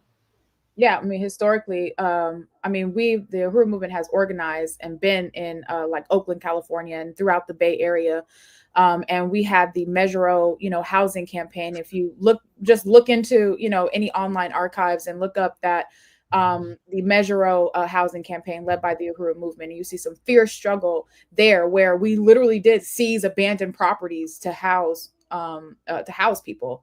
And, and just really involved in a fierce struggle with the state with that. And we used the electoral arena to advance that, but we also took matters into our own hands, and strategized around that as well. So yeah, it's, it's not a Democrat or Republican only issue. It's a colonial issue. It's a question of, colonial capitalism and, just the overall, ruling class and the oppression and exploitation of African, Mexican, indigenous working class peoples, and, and how that social system, which is inherent, which was born parasitic, which was born violent and oppressive, and how that reaches and touches, different sectors, even of the colonizer population themselves, as certainly if they're not amongst the ruling class. So, we're looking at a system born inherently oppressive, and so it wants to, basically remove the evidence of its crimes, of its parasitism, by taking the same people that they've, created the conditions for homelessness, created those conditions, and they want to remove that from the public view. Yeah. And so that's one of the things that I want to talk about, especially because homelessness is something that's very close to my heart as somebody who knows what it's like to be homeless, especially in the city of Orlando. Is something I think that a lot of us have experienced, unfortunately. And whenever I'm doing mutual aid out in these streets, one thing I notice is that a lot of Black people are the majority of the homeless that we encounter. Right. And the fact that they're being criminalized instead of, because really, if you really want to get rid of homelessness, then just put people in housing without having to jump through hoops. It's that easy. But they don't want to make it easy. Yeah. And the whole fact that the majority of Black people make up that population, it's not a coincidence. There's not something wrong with us. It's not something morally wrong with us. It's not something that, we put ourselves in or something like that. That is by design. And so they would create the conditions for homelessness, like I mentioned, then throw us in jail and And we know that the whole prison system, you know, was born from the whole process of slavery and having to, you know, figure out how to perpetuate the system of slavery, you know, despite some constitutional revisions. So, yeah. Yeah. I also want to move on while we're still on the subject of Trump and his issues, which are many. Look, child, let me tell you something. Trump got more issues than Time magazine. I was gonna say he's one of the mentally ill people. You know it, right? Lock him He's up. and not in a good way. Yeah. But this is why I love having you on. But I want to share this because speaking of mentally ill, let's get into this because this was a story that had broke that everybody was talking about. This is out of ABC News. It says Ghislaine Maxwell, who was an accomplice of Jeffrey Epstein. Ghislaine Maxwell received limited immunity during meetings with Deputy Attorney General. This is crazy because the fact is that the fact that someone who did, you know, sex crimes against minors is granted immunity now and has an association with Donald Trump, which they talked about how Donald Trump, that the DOJ actually told Donald Trump that his name is actually on the list. And now Donald Trump was like, oh, I don't want to hear anything more about this Jeffrey Epstein, you know, stuff. And so now we're seeing, oh, well, the Trump DOJ just granted her limited immunity.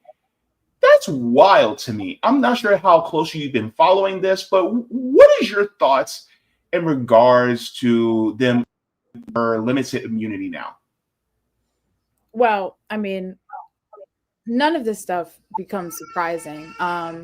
And I know that, and it's not to say that looking at even the whole Epstein case is not important, and exposing those all who are involved, you know, Trump included. But, you know, we're looking at, I just really want to just draw us back to the fact that, I mean, that's what the social system is founded on. We're looking at a system born through like rape, slavery, genocide, and the scalping of indigenous women, children, men, the rape of African women, children, the forced breeding of African men, women, the castrating of African men, the lynchings of African men. And that is the whole fabric, you know, of this social system. There's no way to escape it. And so, you know, this guy, Epstein, I mean, he's just the latest, most recent iteration of a disgusting, perverted social system. And so, of course, you have these ruling class forces who are all mixed in, you know, with the process. You got the Catholic Church mixed in with the process, and, you know, and so, you know, we have to really look at the root of this question, because even if you drag Trump down and all those associated with Epstein files, you know, we're still left with a colonial system that is, you know, born through human trafficking. And so we have to really look at that, the whole colonial question, and working to overturn that relationship, and also seizing, you know, for the people to seize state power, for African indigenous people who are domestically colonized inside the U.S. And we don't have state power. We don't have the ability to issue a response to any attacks being made on our community, you know, by these predatory forces. And so with state power, we're able to now put these people on trial, and we don't have to worry about, you know, the U.S. government, who's only into protecting their own interests, which is why Ghislaine is able to have limited immunity, because they're protecting their interests. And whereas we're saying somebody has to pay a price, and we can ensure somebody pays a price by seizing state power. And that's a struggle that the African People's Socialist Party is engaged in. Yeah, because honestly, it's like people are thinking we can vote our way out of this. My thing is, it's like, how can you vote your way out of this when both Democrats and Republicans are involved in a lot of this, a lot of these debacles, not debacles, but a lot of these cabals that are doing all these immoral high crimes against humanity. whether it be crimes against minors, whether it be what's going on, the Holocaust in Gaza. Somebody talked about stop calling it a genocide, because really it's even worse than that. It's now a Holocaust. So that's why I call it a Holocaust now. And so I'm looking at this and I'm saying, my nerdy side is coming out. Sorry. But back in 2005, when Star Wars Episode 3, Revenge of the Sith came out, what did Mace Windu say? He has control of the Senate and the courts. So when you have control of the Senate, the courts, the executive branch, all powers of legislation, what do you do when the apparatuses that are tasked, that are supposed to protect us, are in line with the powerful who hurt us? What do you do? And a lot of times people think that we could just go by the same game, when in reality, if the game is rigged, what do you do with a rigged game? Do you stay there and keep playing, thinking that you're going to win, or are you going to flip that table over? Mm-hmm, mm-hmm. Yeah. Yep. I mean, and it's because when you're looking at law, you're looking at, as the chairman would define it, the opinion of the ruling class. Ooh. And, and so they have the ability to change it, modify it at any given point, again, to meet their interests.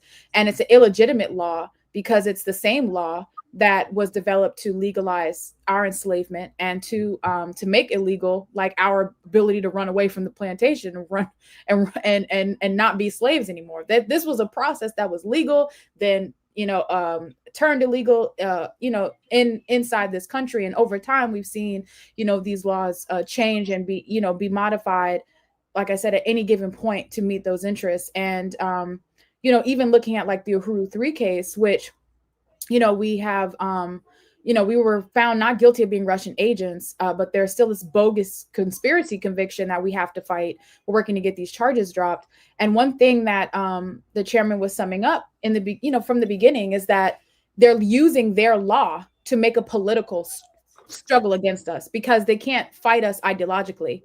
So they have to fight us with their law. So they've weaponized the law against us, and to take us through their courts and things like that. But we can't approach this as just some simple legal matter and expect to go through their process and come out on the other side unscathed. We have to organize a people's movement, a massive response to what's happening, to influence what happens inside the courtroom. And that's what we did. We built absolutely. Yeah. So that's the answer. I know I didn't list this, but because this just happened, I want to get your thoughts on this one. And we're going to shift gears a little bit to what's going on in Gaza.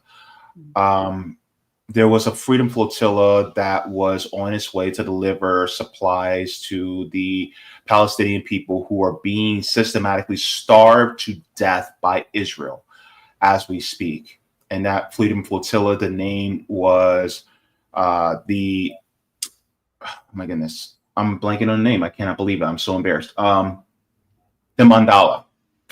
And so one of the members, so there were 7 Americans on board and the rest were internationals. One of the Americans that was on board, he was the only Black man on board. His name is Christian Smalls. He was the founder and one of the organizers of the Amazon Labor Union, and he actually was on board as one of the volunteers. So they were detained over the weekend and by Israel forces in international waters, which is illegal, which is considered piracy on the part of Israel. And so we're getting word now from their social media here. It says Christian Smalls reported severe physical violence by Israeli forces. And so let's continue this. The United States. If you are seeing this video, we have been intercepted at sea and have been kidnapped by the Israeli occupation forces or forces of the country complicit in Israel's genocide of the Palestinians. I appeal to my comrades, friends, family, to everyone to put pressure on the U.S. government to demand my release and the release of my comrades as soon as possible. Thank you. And so it says U.S. labor leader Chris Smalls and 15 others are still being detained by the Israeli regime for attempting to deliver humanitarian aid to Gaza. I just wanted to get your reaction to the story that just broke over the last 24 hours. Yeah, I think this will paints a picture of why there has to be, international solidarity from Africans with Palestine, and because we're dealing with the same monster, the same colonial monster, and that Israel is a settler colony, just like the U.S. is a settler colony, and quiet as kept, Israel is the love child of the U.S. And and so to expect this settler colony to do anything different than what it's done in attacking, physically brutalizing the only African on this aid boat into Gaza, again, none of this becomes shocking, but again should highlight that we are united in one struggle against colonialism. And and just reaffirm our position from the African People's Socialist Party that we stand firmly with the right of Palestinian people to their own land and to struggle for their freedom against Israeli occupation. And we say from the river to the sea. So yeah. Basically, absolutely. And so this says here, assault of human rights defender upon arrival in Israeli custody. It says the Freedom Flotilla Coalition confirms that upon arrival in Israeli custody, U.S. human rights defender Christian Smalls was physically assaulted by 7 uniformed individuals. They choked him and kicked him in the legs, leaving visible signs of violence on his neck and back. It continues, says, when his lawyer met with him, Christian was surrounded by 6 members of Israel's special police unit. This level of force was not used against any other abducted activists. Again, Christian was the only Black man on board. Says the Freedom Flotilla Coalition condemns this violence against Chris and demands accountability for the assault and discriminatory treatment he had faced. And so it talks about all the ones who are still detained by the Israeli forces as well. And so I actually showed the moment when Israeli forces illegally boarded the Mandala. And so, of course, they have done that. And also one of the things that Christian Smalls said he would do is that the minute when Israeli forces have captured him, he will officially go on a hunger strike. So he's also on a hunger strike as we speak, as well, as he was also beaten by Israeli forces. And my question is even appeal, I hate that, but is it going to work even appealing to our government for his release and for them to hold Israel accountable? Do you think there's any type of justice or restitution that can come from that? The U.S. is responsible. I just want to emphasize, like, what's happening in Palestine historically, presently, the U.S. is responsible, regardless of how far it tries to distance itself and make it seem like, Israel is independent, doing its own thing. And sometimes we support Israel, but sometimes we don't like what they do. Israel has the full backing of the U.S. government, still does. And so, and again, it's born from the same colonial project. So appealing to, the world hegemon of colonial powers is, that kind of answers, our question. It's like, it would be essentially the same as appealing to IDF soldiers and, the illegitimate Israeli government. So, that's just the fact of the matter. And it's not my opinion that Israel is a project, a U.S. colonial project. It's written in history that this is the case, and has the full funding, backing, permissions, etc. And I know Trump, what was it yesterday, said, yeah, there is some starvation going on. It's pretty bad in Palestine, but I mean, they've engineered this whole thing, so before Trump, but they've engineered. Yeah. And thinking about, you know, the racism that is inherent in Zionism, just look at how they have treated Ethiopian Jews in Israel. I mean, they literally forced sterilization on Ethiopian Jewish women. Mm-hmm. And Right. people think about, oh, well, you know, Israel is the most, you know, IDF is the most moral army. You know, what country is moral when it forces sterilization on people based on their skin color? Yeah. So it's not about protection for Jewish people, because then you have Ethiopian Jews who are not in that protection. This was never about that. It was about a colonial project that that allowed for colonial powers to have a greater control over the resources coming out of the Middle East. And you know, before there was before Palestine became the location they settled on, they were looking at places in Africa. They were looking in South America for places to establish this place, this land that was apparently ordained to them, you know, by you know, the powers that they believe in. So, you know, but it's bogus. It's not a religious question. It's not anything related to that. It's an extension of the whole colonial project to maintain control, dominate resources there.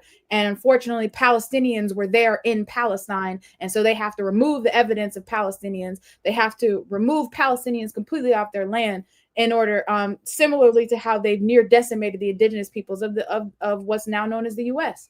Because where you can't even walk out in your own, in this community where I am and where you are, and see an indigenous person. You know, I mean, unless you're looking at, you know, now a Mexican indigenous person, but indigenous people as a whole, you can't walk out and see them. They're on these concentration camps called reservations inside the US.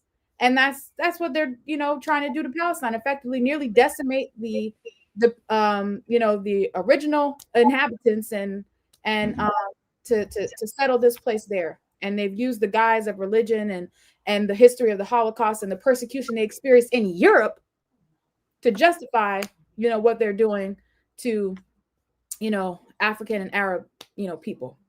So yeah. So thank you very much for that analysis, especially my heart is with not just Christian Smalls, but also everybody on the Mandala, as well as the people in Gaza, not just Gaza, the West Bank, Ramallah, all of Palestine right now, and as well as Palestinians throughout the diaspora. I want to see them have true freedom, you know, because nobody's free until we're all free. So I definitely wish for that. But I want to switch gears to something a little bit more local to people like you and me. As we know, as far as our governor, unfortunately, I have to say that, Ron DeSantis was constructing what he calls alligator Alcatraz as of recent. And a lot of people have been covering that, how it was basically built in 8 days. Even when it rained, it had structural issues, flooding, things like that. Well, they've been using alligator Alcatraz, but this literally just came up on Status Coup. I want to share this. This literally just came up 2 minutes ago. It says people in their 20s are passing out from heat exhaustion. It says reporting from Status Coup was on the ground at Alligator Alcatraz prison where brutal heat sent a protester collapsing. Doctors warned prisoners could die. So let's get into this. Shout out to Status Coup News for this one. In the middle of a press conference, a loud clink was heard in the crowd, and we noticed the person who was unconscious laying on the ground. We have attendees for a rally/press conference in their mid-20s, early 20s of able-bodied, just passing out from heat exhaustion. I think the heat index that day was about 104. The actual heat was maybe 99 or 100. I can tell you the mosquitoes are unbearable. When the sun comes up, it burns them off a little bit, but they just go to the shade. So if you're going to go to the shade, if you're press, protesters, anybody out there, you're going to get swarmed. So your choice is stay in the sun, in the heat, or go to the shade and get swarmed. And what's also in the shade, though, is the encampments. We have these folks in these tent camps that are not sealed off from mosquitoes, and they're in the shade also. In the middle of a press conference, a loud. So, of course, you know, you have people who are, you know, protesting Alligator Alcatraz right now. that are literally passing out from the heat. And of course, there was reported that, they have air conditioning for alligator Alcatraz, but how often is that actually being used, especially for people who are detainees and things like that. And so it is bad, especially seeing how many people are being, housed there. And so my question is that, as far as the alligator Alcatraz goes, and the money and resources being used to not only build such a facility, but to operate a facility, could that money have been used in a better way as regards to halting undocumented immigration? Because a lot of people, particularly some Black Americans, they agree with some of what Ron DeSantis is doing because they feel like undocumented immigrants are undercutting the wages of people who are American citizens. But is that really the best way to go about it? Because ultimately, our tax dollars are being used and a lot of people are still suffering under these conditions. Yeah, I mean, to those very misguided, uninformed Africans inside this country that hold that position, it's an unfortunate situation that they drank the Kool-Aid that Ron DeSantis and the colonizer is making about quote unquote undocumented immigrants. And when we're talking about undocumented immigrants, we got to be 100% clear. Most of the time we are talking about indigenous people whose land was stolen from them, and Mexican indigenous people whose half of their land was stolen at gunpoint. And there's the saying, the border, they didn't cross the border crossed them. And so you have a situation where Mexican indigenous people are rightfully on their land, claiming their land, and even going through, some forces going through the process of the going the quote unquote legal route to get their papers and all this kind of stuff.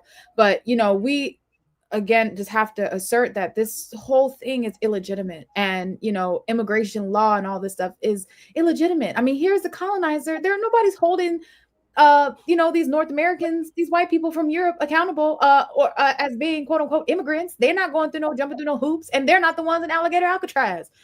So it's ridiculous. And and it's absolute lie, propaganda that's been spread to win unity with this colonial government and its assault against indigenous Mexican people, against Africans from Haiti who have been starved, who have been robbed, who have been destabilized by forces like France, the US historically.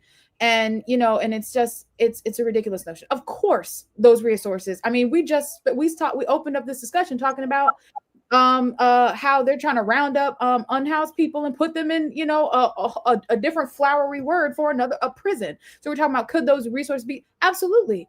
And the fact that just like our tax dollars, funding the development of a concentration camp for indigenous people in Florida, and like they go to and forcibly go to institutions that oppress, that bomb, that maim, kill and killing people all around the world to maintain a comfortable lifestyle for the ruling class, not even for us, but for the ruling class. This kind of violence that's carried out on our dime. And we just absolutely have to oppose it up and down. There is no, and there is the struggle can't even be about improving the conditions inside of an alligator Alcatraz. The alligator Alcatraz needs to be abolished, then along with colonialism, like, it needs to go. And because you can put AC in there and it might blast cool, but the point is people are being rounded up and thrown into these institutions and by an illegitimate settler colonial government. That's the point. Yeah, it's because when I think about what's going on, especially in places like Alligator Alcatraz. It's not just the forcing of people. It's also separating people who have been here for years, who may have been here, since they were little, as well as on top of it,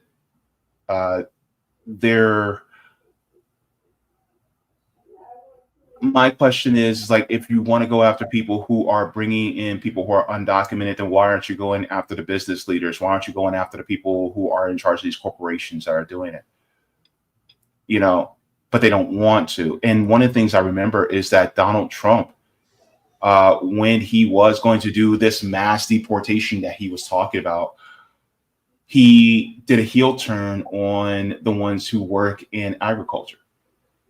Right. And so he didn't want to take those out. Right. Because who does that serve? Right.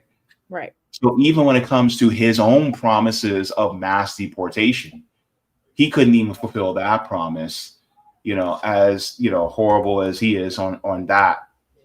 And here's an article here that I wanted to go with as well. It says Alligator Alcatraz immigrant detainees are held without charges and barred from legal access. It says attorneys say that it is an emergency situation, that officers are trying to get detainees to sign deportation orders, while Florida argues it's started to facilitate meetings with lawyers. So it says civil rights lawyers are seeking temporary restraining order against an immigration detention center. It says detainees have been barred from meeting attorneys, are being held without any charges, and that a federal immigration court has canceled bond hearings. Immigration attorneys argued Monday during a virtual hearing that the detainees' constitutional rights were being violated and that 100 detainees already have been deported from Alligator Alcatraz. So really being held without actually seeing, without charge. And what if some of these people are actually citizens? You know what I mean? What if? Or, and then getting rid of temporary protective status of people who are here. And my thing is like, some people are saying, well, they're coming here to take jobs. It's like, they're not coming here to take the jobs. The jobs are being given, and then they're being exploited by people who own these corporations. And then some people will clap back, who say, well, they're coming here for economic opportunity. Well, it's like, well, no shit, Sherlock. They are coming here for economic opportunity because our country is destabilizing their lands. So therefore, when you destabilize another person's country, especially when it comes to sanctions and blockades, what happens to the economy? It depletes. So therefore, economic opportunities, they need to go where the economic opportunities are. Borders be damned. Yeah. And that's part of the reason why you have a lot of people trying to cross the border, is because our country is also depressing the economic situation in those countries so that they have to come here because of economic opportunity. Exactly. But some people think, well, they're coming here to take our jobs. It's like, no, they're being given away, and then they're being undercut by the people at the top. Mm-hmm.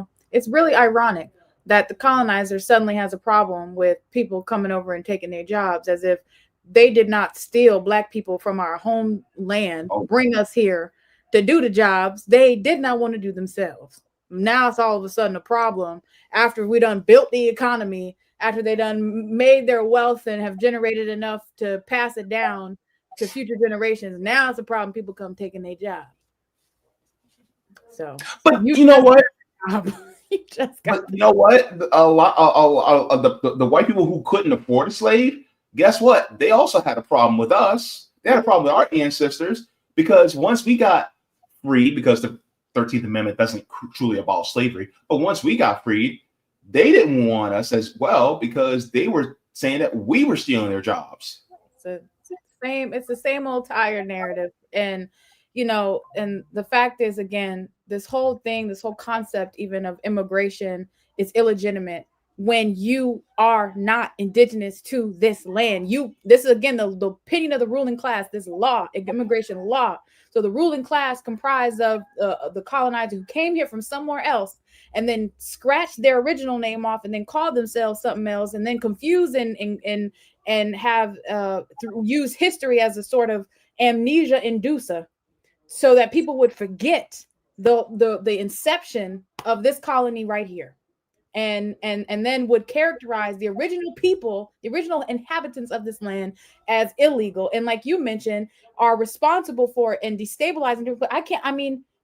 We can just talk about the whole history. We could spend hours talking about the history of Haiti alone and how Haiti has been punished for winning its revolution against the French, and how it has paid the price. It has paid the price up until today, and they've established neo-colonial puppet regimes and these proxy wars and all and this infighting and just this incredible poverty and there in Haiti that was created, that was orchestrated, and the U.S. government was directly involved. And when what was it? The earthquakes, that hit Haiti, and then how the U.S. stole all those resources, all that money, and so then you have, like you said, Africans from the continent, from Haiti, trying to escape those conditions, chasing after their own resources. It's our resources that have been funneled, into these places and inside Europe, because France can't power itself without the resources of Africa. Can't do it. Can't do it. So, and that's true for the majority of Europe, has built its whole economy, and still it requires the resources from Africa in order to sustain itself. So you got our people who've been dispersed in these places or on the continent chasing after our own resources, and then they give you a narrative that say, well, you got to worry about these people coming to take your jobs. Yep. Whew. Like the young folks, like you are saying, bars, Akile, bars. But I do. There's a comment that somebody asked a question. Is that okay if I read this to you? Yep. Okay.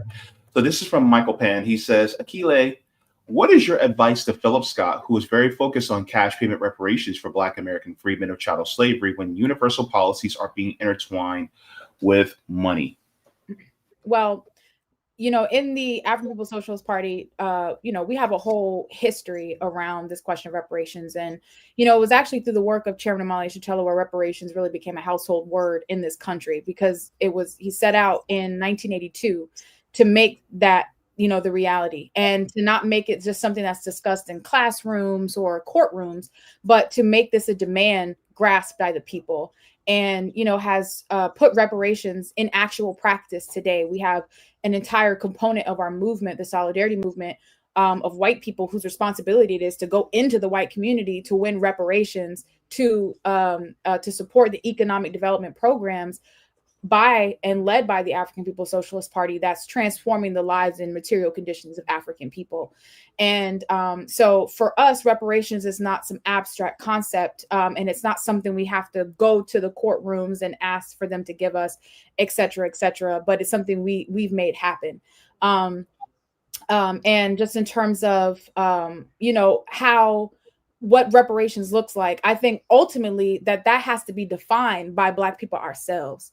We have to determine what that looks like. And so there are, based off of the historic pressure that's come from, movements like the African People's Socialist Party, the Uhuru movement, to make this issue, the reparations, a major issue. I ran for office. I was the first candidate inside this country under the leadership of our party that put reparations on my platform. So people had an opportunity to vote for it. So in the electoral arena, so we put this demand out there.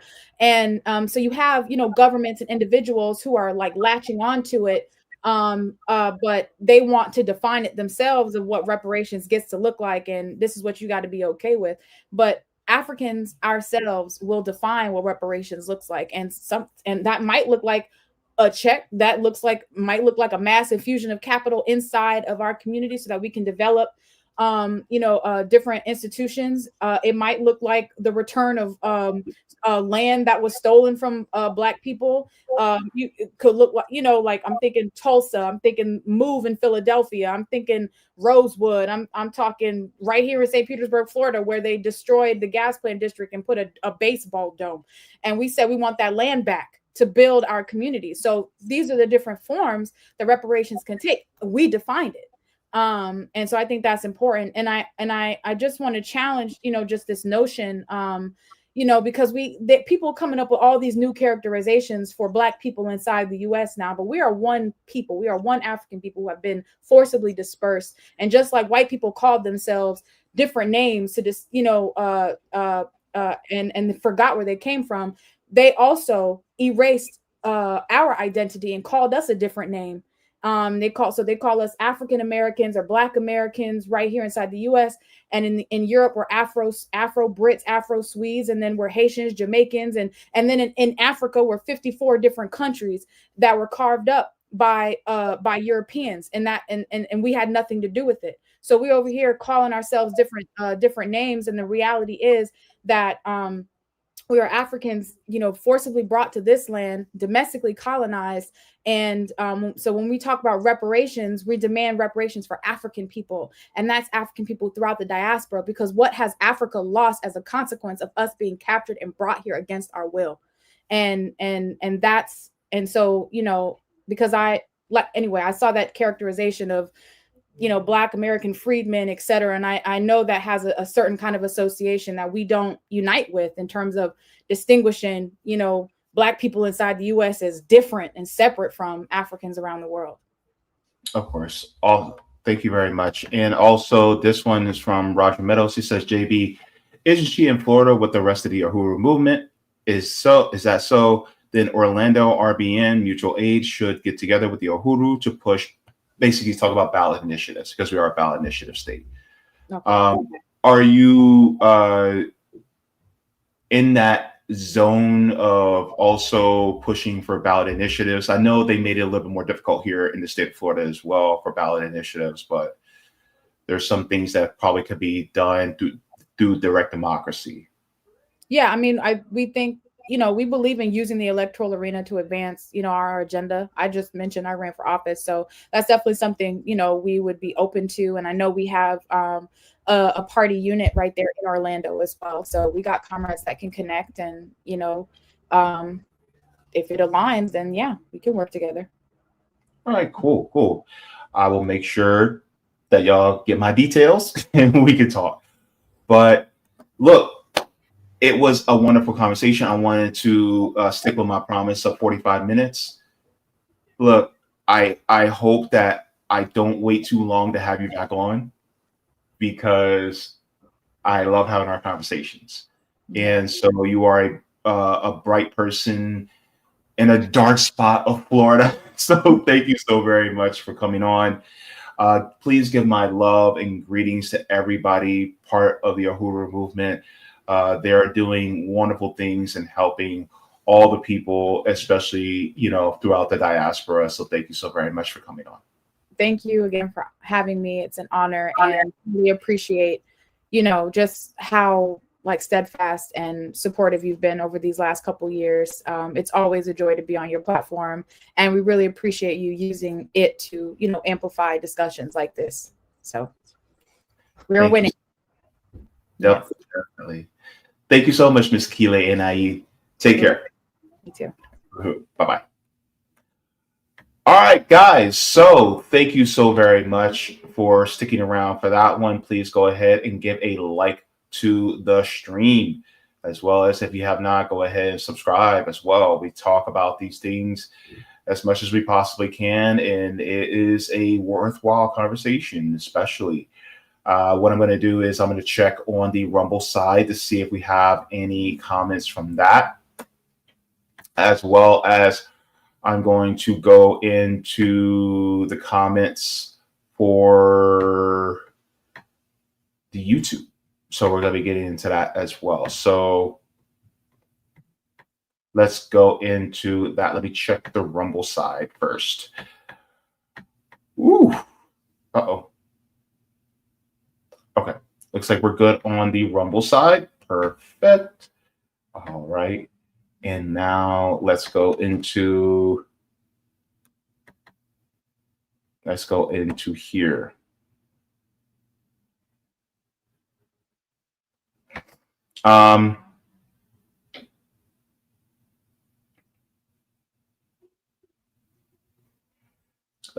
Let me see.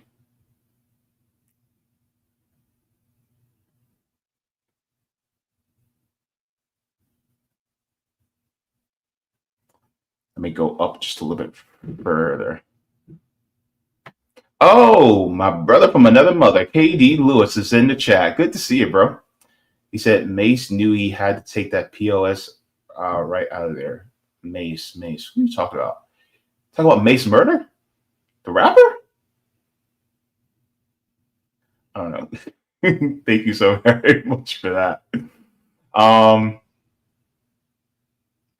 me see. Yes, Edward says our government does not care about Black Americans. No, they do not. All right. Edward also says they assaulted Chris Smalls because he is Black. Trump will do nothing but look the other way, just like he has many other times as well. Sean says neither is not real, or their supporters can no longer use the excuse that they don't attack flotilla volunteers because we all saw through the BS. Yeah, we saw it, and I screen recorded that. Absolutely. Let me see.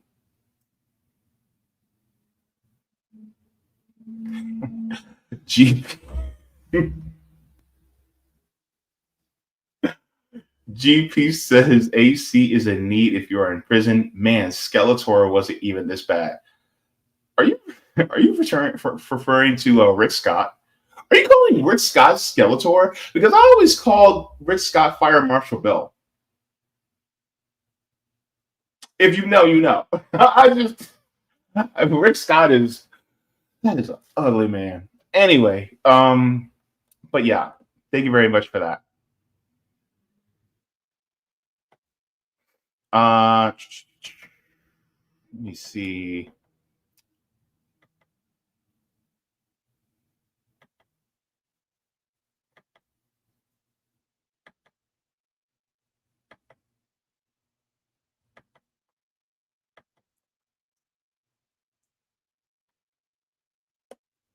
All right, Marlo says people always want to talk about indentured servitude and blur lines. The Irish were colonized and discriminated against, but chose to be the class traders and become the police forces to assimilate into white society. Unfortunately, that's true. Yep. Stila says Akile Anai is absolutely on point with her perspective on colonial capitalism and reparation for those Africans disenfranchised because of capitalist empires' greed and brutality on our humanity. Oh, I missed this one, Chima. He says, how do you feel about those trolls who claim the Atlantic slave trade is fake and that Black people are the true aboriginals? That's I'm sorry, I didn't see that one until now. But I mean, look, I'm of African descent. I'm also partially of European descent because somebody sexually assaulted somebody in my family, in my ancestors. So, you know, I think that I claim both. I claim, you know, the African ancestry, but I also claim the people who were forcibly brought here, who were forced to be American. You know what I mean? They weren't American by choice. They were American by force. You know what I mean? So, but I you know, but yeah, I did a DNA test. Ain't nothing indigenous American in my blood. So I'm not going to claim it. That's all. So, but yeah.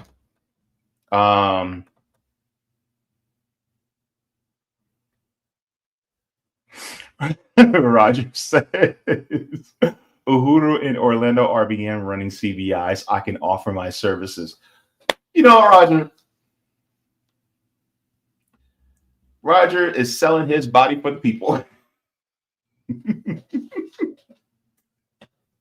Doing the Lord's work. Can I get an amen? I love it, Roger. Instead of match made in commie heaven. Oh my gosh. Roger. Socialism is the bride, communism is the group. Wait. Socialism is the DJ and communist is the rapper. I'm sorry. I'm getting look. This was a black ass show. This is one of the things that I was happy about today. Oh, Mace Windu. Duh. I gotta dig into my pocket and hand over my nerd card. Dang it, KD. I'm sorry. You're gonna have to punch me in the arm next time for that one. I'm sorry.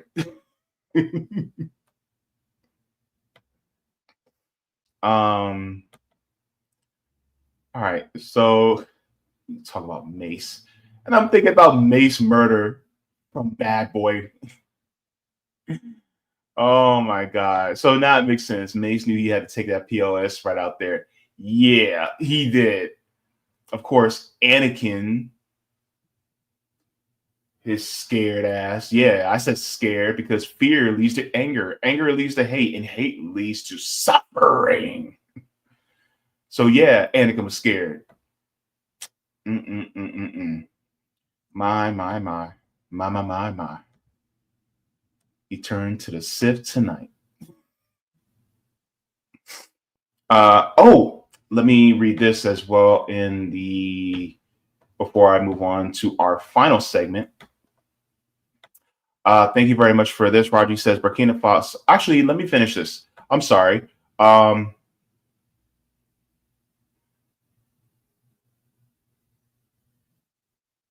Said I'm getting hypnotized by that blue flickering upside down candy cane behind you, Jane. It's a J, Roger. It's a J. Man, stop busting up my rhythm, brother. It's a J. Upside down candy cane. Roger. Okay, so it says, yes, Derek Automotive, also known as Exceeder, has developed electric vehicles with built-in generators to recharge the batteries, eliminating the need for constant plug-in charging. Oh my goodness, this is wonderful. Hold up, wait. Don't go too far. It says eliminating the need for constant plugging. They utilize technologies like the Proteus system, a gas to electric generator, and a loop gen, which uses wheel motors to generate energy to extend range to provide a redundant charging option. So basically, it's a loop. So, okay, I think I know what's going on here.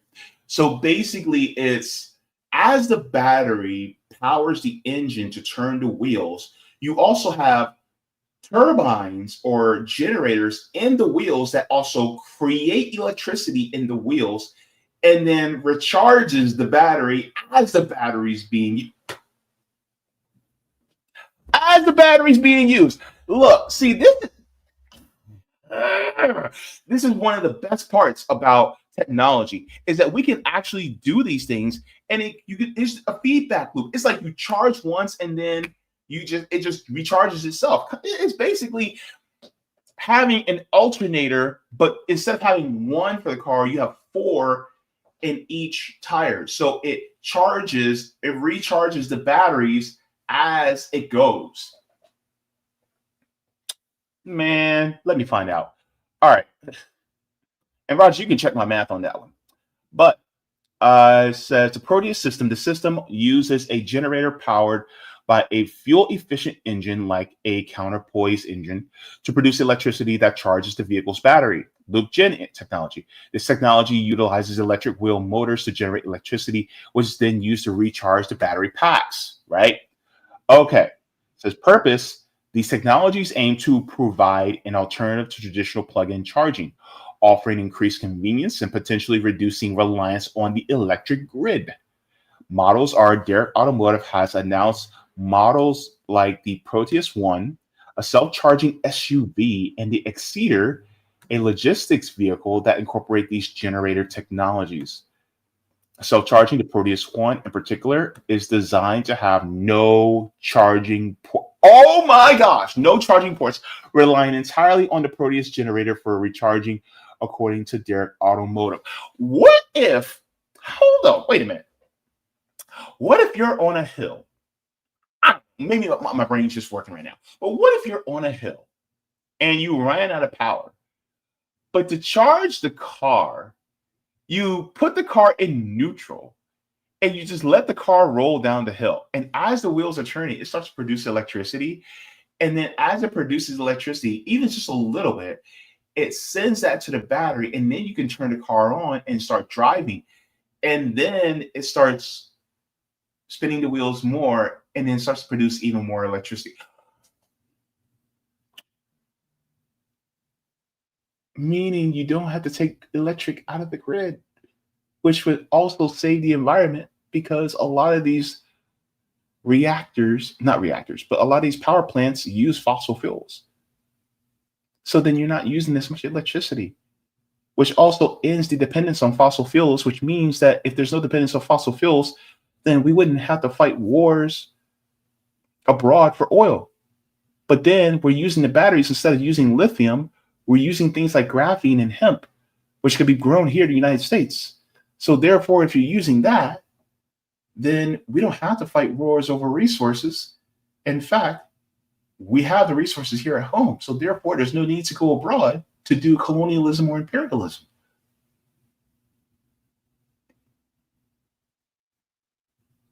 So then you mess up the ruling class's money.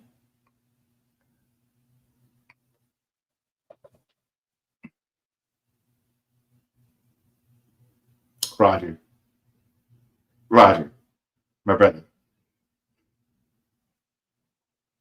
I see you. Okay. All right, so let me go. Shut up, JB. All right, let's go into this. All right. He says, okay, he also says, Burkina Faso is not the only Black man who invented a fancy EV beyond Musk. Look at what Derek of Friedman Heritage invented in Atlanta. I'm drawing up some CBIs for Florida as you speak. Okay. What do you think of the reintroduced tax initiatives in Florida? It doesn't touch the working class, only the rich and very high income earners.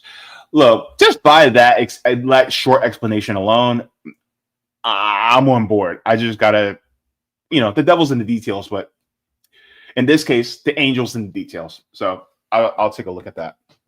It says, go up, James. You missed my question to Google about public bank paying for single payer. Derek Automotive. What? Derek Automotive. Ooh. Okay. Hold on. Wait. Let me okay, let me see. Oh, wait. The one about. Oh no, I read this for the most part about. You said one about single payer.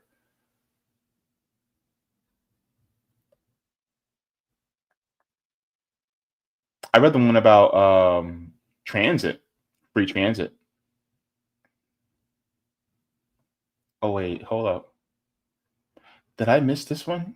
Hang on. Oh wait, I think I might have missed it.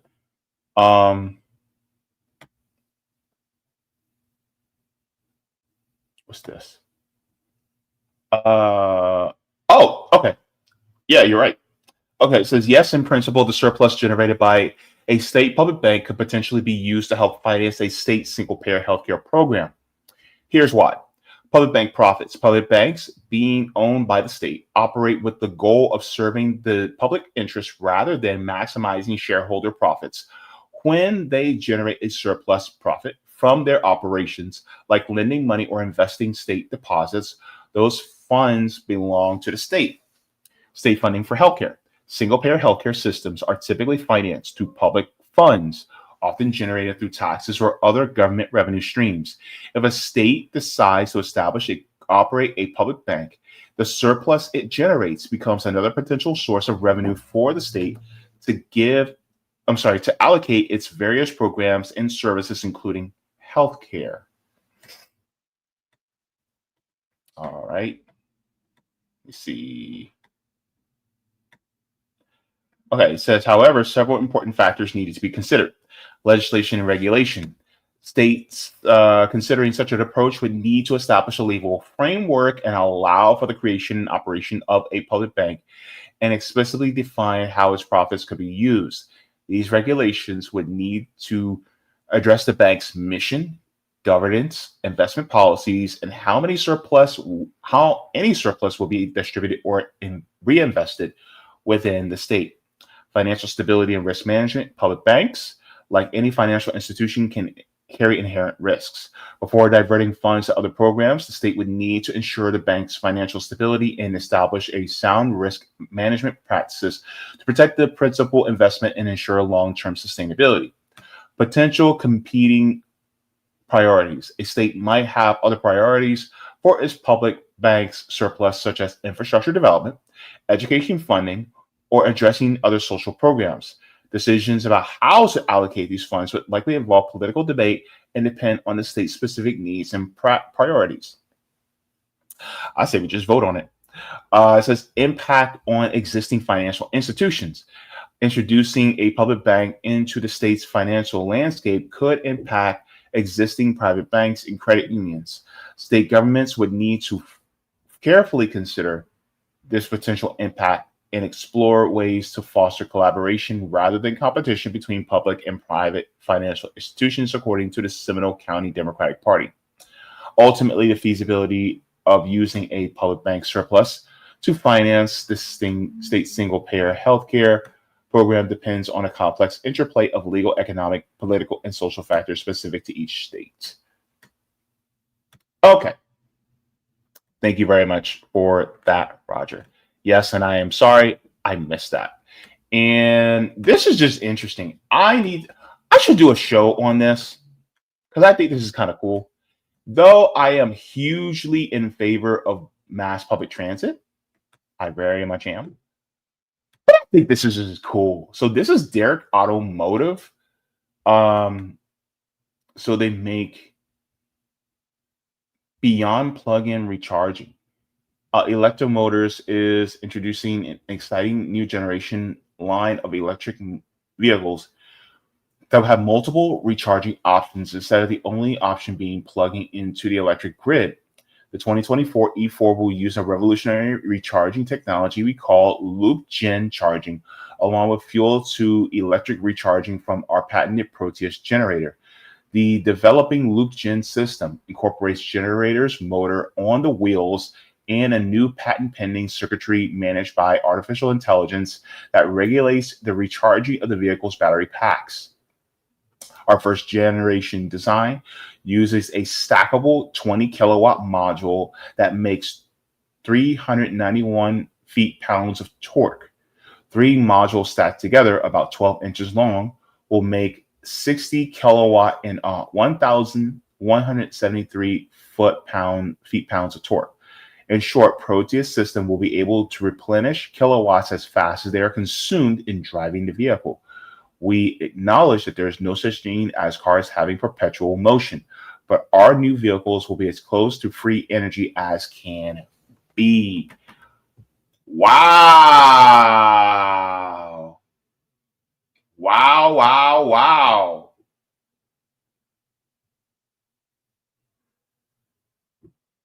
That's wild. Now, imagine this technology being implemented in buses, in mass high-speed rail. Imagine this being implemented in flight, in commercial jets. Because if you have, like, for instance, if you're flying on a jet, right? And if you have like an intake turbine that flows with the air, kind of like a wind turbine, but on a jet, and it uses the wind that is passing through to recharge the batteries of the.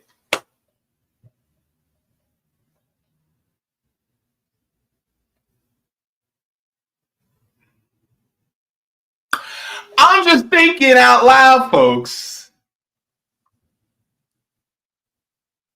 What? Wait, have we thought about this? But then it would be shelved because then that means that it would be too sustainable, meaning that corporations wouldn't be able to make as much profit.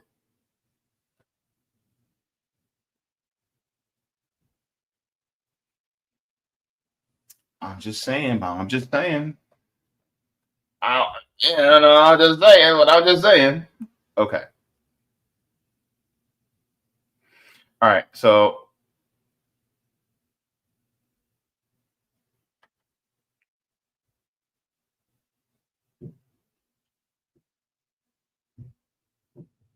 all right.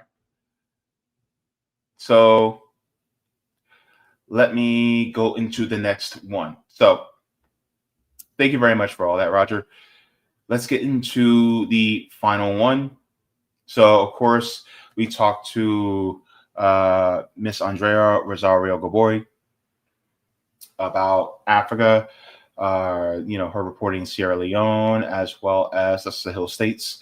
And then we talked to Miss Akile Anai. We talked about Donald Trump in regards to, the issues surrounding Jeffrey Epstein, as well as we spoke about what's going on with the Freedom Flotilla.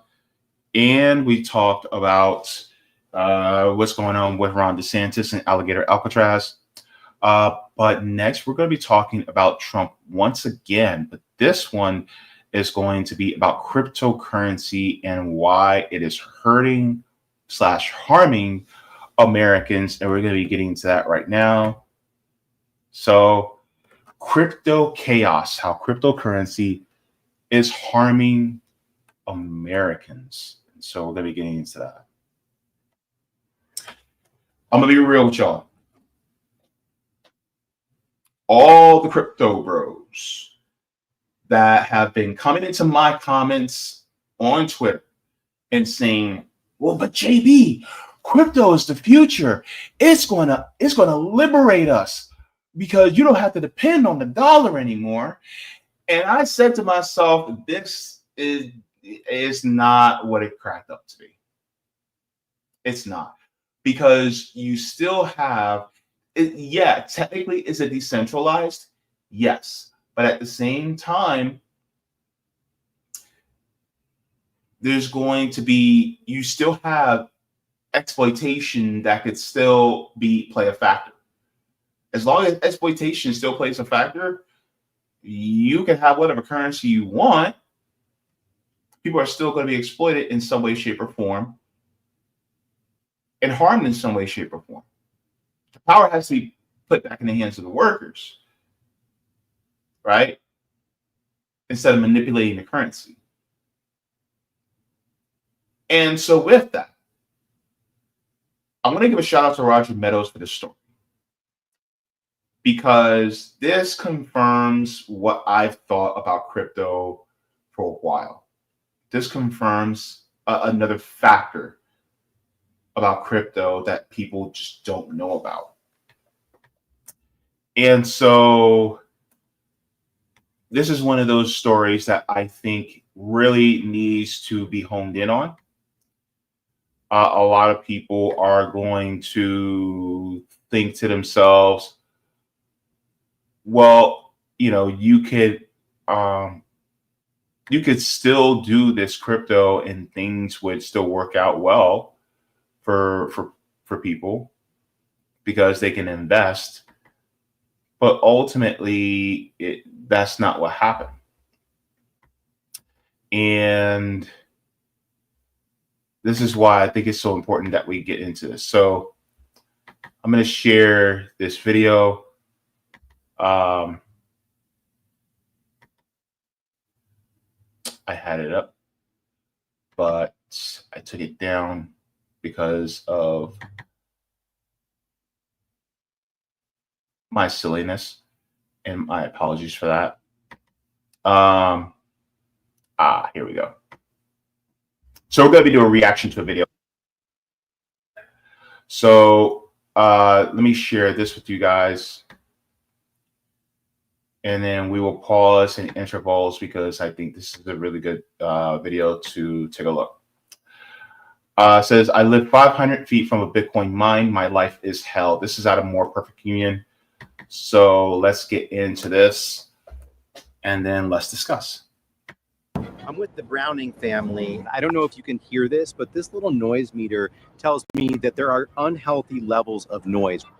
Something strange is happening in this small town 70 miles outside of Dallas, Texas. An invisible force is creeping through the community, ruining residents' lives. They just moved in on top of us. I have a constant headache right in the back of my head or either over my eyes. I've been in the hospital 2 or 3 times. Every family here is sick. Somebody has to die to get somebody's attention. I see the impact on their lives. There's just nothing I can do. The cause is just a few hundred feet from the house owned by the Brownings, a massive Bitcoin mine. I'm in Granbury, Texas, the site of a Bitcoin mining facility operated by Marathon Digital Holdings. Hundreds of metal boxes contain tens of thousands of computers running 24 hours a day, consuming around 300 megawatts of electricity needed to mine for Bitcoin, the world's largest cryptocurrency. That's comparable to that of a city the size of Austin, with nearly 500,000 households. Bitcoin mines like this are part of an industry projected to reach $2.25 billion in size in 2025. And much of the industry is located here in Texas, where cheap energy, lax rules and regulations, and politicians at the state and federal level who are all in on crypto. So looks like crypto is now becoming another vehicle to exploit. Now governments are okay with it. If it really took the power out of the hands of corporations and the government, then they will be trying to take it out. But apparently, they seem to be all in on it. So is it really as revolutionary as people claimed it was a few years ago? Maybe on the outset, maybe right at the beginning. But it's just like when people talk about, oh, well, we need a UBI, universal basic income. Until you really start to peel back the layers and start examining it and go, well, universal basic income in theory on paper sounds good, but then what happens when corporations start to raise the price to be able to absorb the income that you're being given to by the government? So then you're back at square one. That's just something I think people need to think about. All right, let us continue. Unleash crypto. Come to Texas. Texas is the oasis. Texas. Oh my God. Hang on. Wait a minute. Let me show you something. Whenever you see. Unleash crypto. Come to Texas. Whenever you see Grandpa Munster embracing something, you might want to give yourself pause. I'm just saying. Because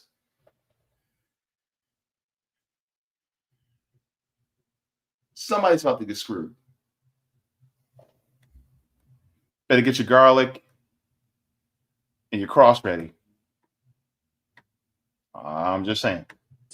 Texas is the oasis. Texas Governor Greg Abbott appears to be pushing for our state to become more involved with cryptocurrency, saying, quote, Texas is already the home of crypto mining. This session, Texas should become the crypto capital, end quote. We're promoting it, we are advancing it, and we want to create a framework that will allow all of that to excel here. We came to Texas to find out what happens when a state becomes the center of the Bitcoin universe. Who's winning and who's losing? What's the true cost of cryptocurrency and who should be paying for it?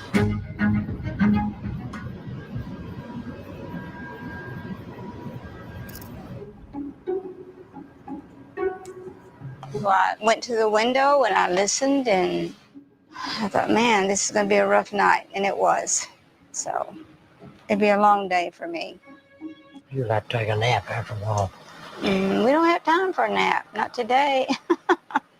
I do need that coffee. Nick and Virginia Browning have called Granbury home for 35 years. They're now in their 80s and hope to be enjoying their golden years in this rural community an hour and a half southwest of Dallas. When we first moved out here, it was real quiet still. We had all kind of animals out here, and we loved it out here. But 3 years ago, Bitcoin mining started to disrupt their peace, and they say it's been hell ever since. This is maddening. This is maddening to me, and I just want to scream at somebody. Now I have to worry about vertigo. I also have to worry about my brain not working right. It never goes away. Headaches never go away.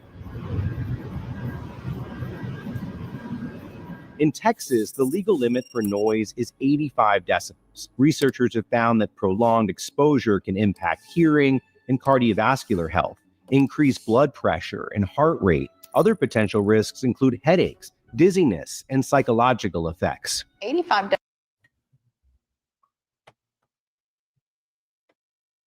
Torture. Torture. What do regimes like the United States have done in the past? What do they do to torture people? They'll sleep deprivation, which is part of torture. It's also having loud noises like this constantly. That's also a part of torture, which can cause many different health risks. And the fact is that this is happening in Texas to people, working class community. I want you guys to also remember, this is also happening in working class communities across the board. Like a few weeks back on RBN, Stabby Sabs and I were talking about a video about Elon Musk having a data center that was putting out toxic fumes from diesel generators for a data center in Memphis, Tennessee. And it was affecting a largely Black population. Well, now we're also having this that's affecting a largely white population. So it just goes to show that it is across the board against working class communities all over this country. So now you have the Bitcoiners that are affecting the white working class community and the Black working class community. You have data centers, and those data centers are also operating Grok on Twitter. And then people mining or trying to get Bitcoin or whatever cryptocurrency there is out there, Trump coin, Dogecoin, whichever, Ethereum, all these other ones. Well, they're also being affected in places like Texas. Let's continue. Decibels is considered industrial noise inside of a plant. That would mean that you would have to wear hearing protection all the time at your home. Many of their neighbors have been affected too. The Brownings told us to go see their neighbor, Tom Weeks, who lives just down the road from them. So we did. Last year, July 2nd, I had a pulmonary embolism and almost died. This is a video that I took one morning. I woke up, I was awakened by the sound. Wow.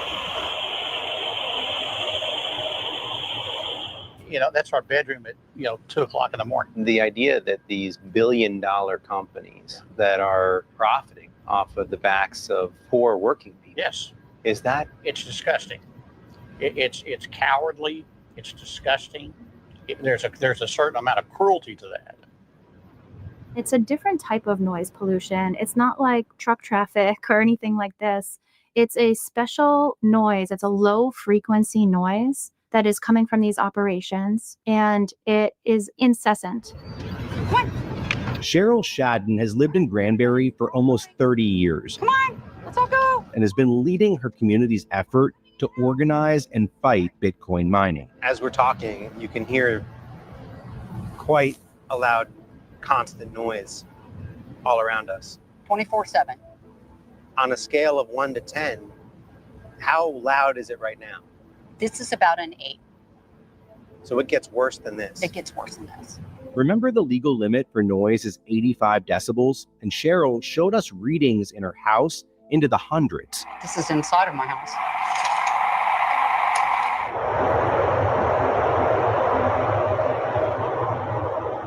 She and her neighbors who have serious health conditions say they and their doctors believe it's tied to the Bitcoin operation.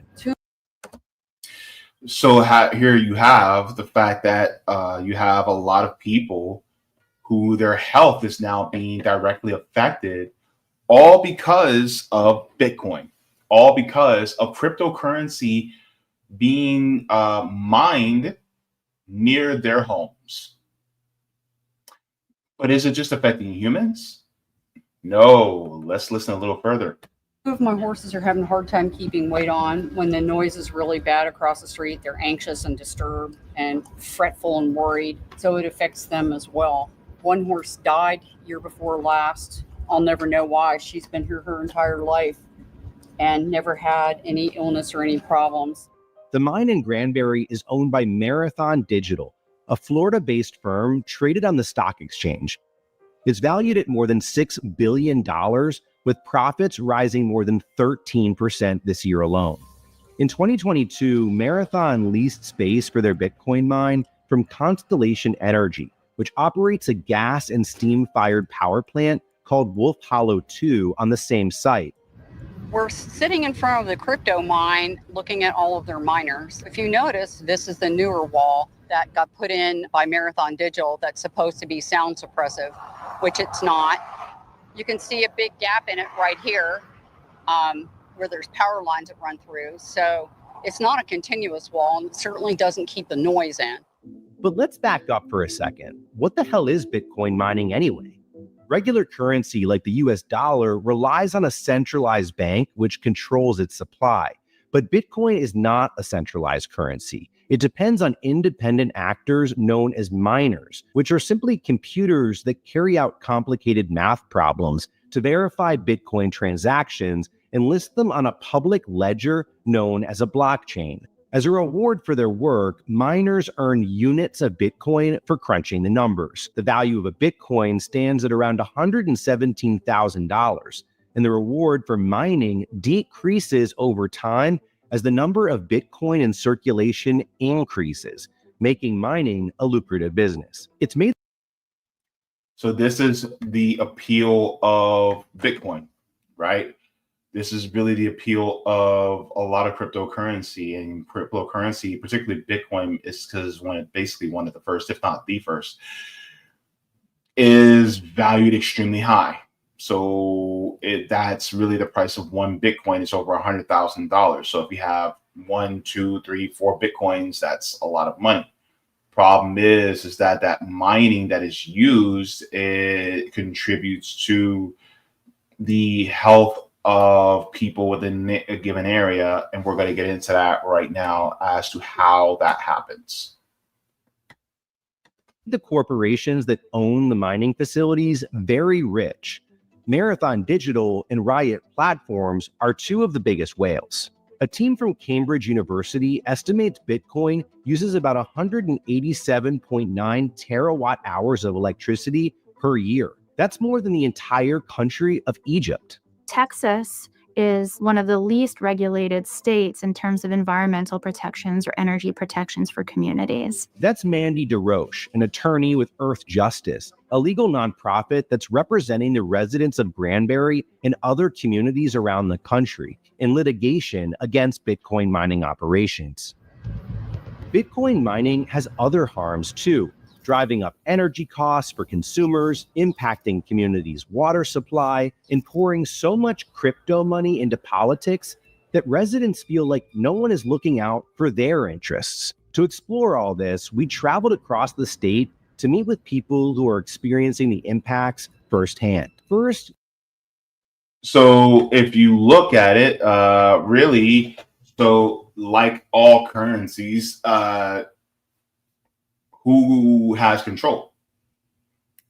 Because people were saying, oh, well, all you have to do is invest this, so much, and then next thing you know, you just wait and you come in, having hundreds of thousands of, not millions of dollars. Because then all you have to do is just, transfer it and cash it out, and then next thing you know, you have all this money in the bank. Problem is that who else is watching? The ruling class. The ruling class and their lackeys in government, both Democrats and Republicans, they saw that too. And so they got on board. Of course, as they get on board, they gather up everything. They try to take as much as they possibly can so that it gets out of the hands of the people in general and it filters up to the top so that only the people at the top have the most. So does crypto actually help us in a substantial way to get us out of being exploited? As you can see, not so much. Let's continue on. There's the energy costs. Texas is projected to experience a surge in energy demand, potentially doubling by 2030, driven largely by crypto mining and data center technologies. They're just huge industrial complexes because as you've needed more and more powerful machines, you've needed more capital, you've needed more land, you've needed more access to energy, and only really well-capitalized corporations can do that. Every $100 million that a company extracts from the energy market is paid by me and all the other Texans. This is an earnings report that was filed with the IRS. And what this tells us is that this one facility resold energy during Winter Storm Uri. So they held on to the electricity that they had. They sold it at a profit during a crisis, right? That's price gouging. In another context, that would be illegal. And instead you have a company that's bragging about the money that it made while people were dying in their homes. They pay significantly less for their electricity than everyday Texans. The places we visited across Texas have a few things in common. They're rural and they've experienced a loss of industries, like the town of Rockdale, which once employed thousands of people at an aluminum smelting plant, which permanently closed in 2017. A year later, the town welcomed Bitcoin investors with open arms, with large-scale Bitcoin operations in place by 2020. We met up with Jim Gibson, Rockdale's economic development director. There is a lot of demand on the energy grid. Yes. The price that residents are paying for their energy is going up. Does that resonate with you? At a personal level, well, there's like two parts. Please don't print this part. Is that okay? I mean, we'd love to have your honest take. I don't think there's anything wrong with that. Yeah, that's the one part about it all that I really personally don't care for. So that's just my opinion. That's not the opinion of the city or anybody else. He didn't even want his opinion to be broadcasted, to be recorded. They had to edit that part out. So they know how bad it is. They know who it's affecting. But they don't care because they're getting fat off of it, because they're getting rich off of it. And this is the issue. Bitcoin operates in a capitalist system. Cryptocurrency operates in a capitalist system. So guess what? Even if you change the currency, if people are being exploited, somebody is going to get shafted. And it's typically the working class, the poor, and the marginalized. That's how it happens. So this is why whenever people come to me and go, oh, well, JB, crypto is going to be so good for all of us. Good for who? Because look at the working people who are suffering because all these oligarchs are now getting their hands on crypto, including Donald Trump. How has it actually liberated us? How has it actually helped us in any substantial way? Because the people who actually had the capital in the beginning, who were able to get it, now you can't get it anymore. Crypto is basically a monetary form of multi-level marketing. basically, because the people who started at the top, they get the value from the people underneath, and then the people underneath them, and the people underneath them, and the people underneath them, and the people underneath them. And then who makes out the biggest? The people who started it at the top. But guess what? The everyday people who don't have the capital to be able to get as much Bitcoin, well, guess what? You're not really going to make much. And now the value is going down, down, down. And so then guess what? But the people who already made all their millions, well, guess what? They're buying up more. They're eating up more.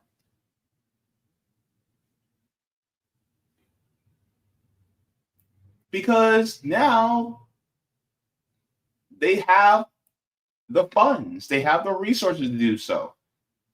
The rest of us don't have that.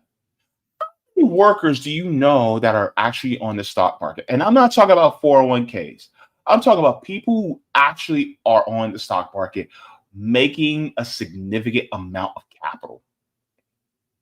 How many working class people do you know? Fact, most of the recipients of capital from Wall Street, over 80%, are people in the top 1%. So they're making money hand over fist.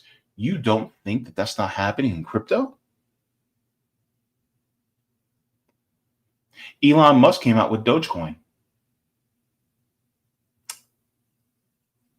Is it really helping us? You got to change the system. You cannot. Because crypto, if anybody was trying to make a case for crypto, really, you're just talking about reforming the system. You can't reform this. You can't. And the problem is people think that you can reform it. People think you can tweak it. Oh, well, if we just have a decentralized currency, here we have it. We got it. And now what?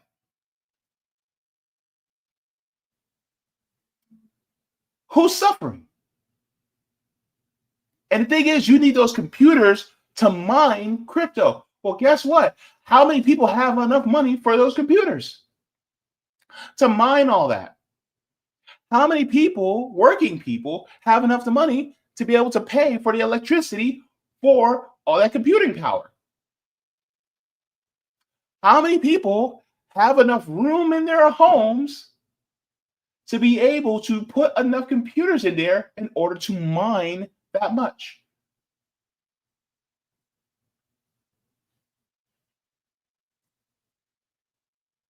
You see where it's going?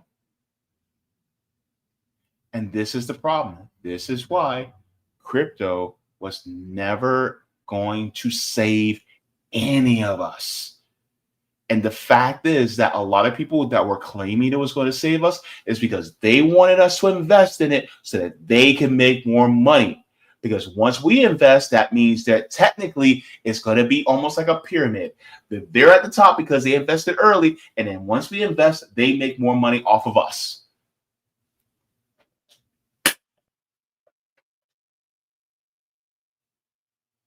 Exploitation.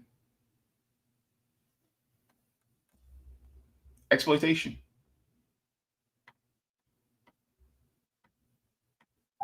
The next big harm we heard from residents about was the water usage. They're manipulating our electricity. And taking water. And taking water. Teresa lives 18 miles from Corsicana, Texas, where Riot Platforms is building out what is expected to be one of the largest Bitcoin mining operations in the world. We decided, well, what better place to build a 1 gigawatt site? Teresa is concerned about Bitcoin's demand for water.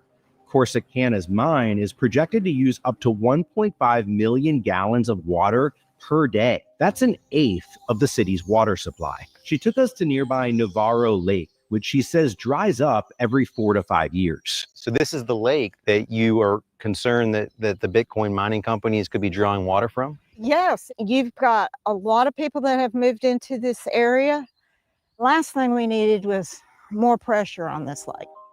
I know I can survive without electricity. I do know that.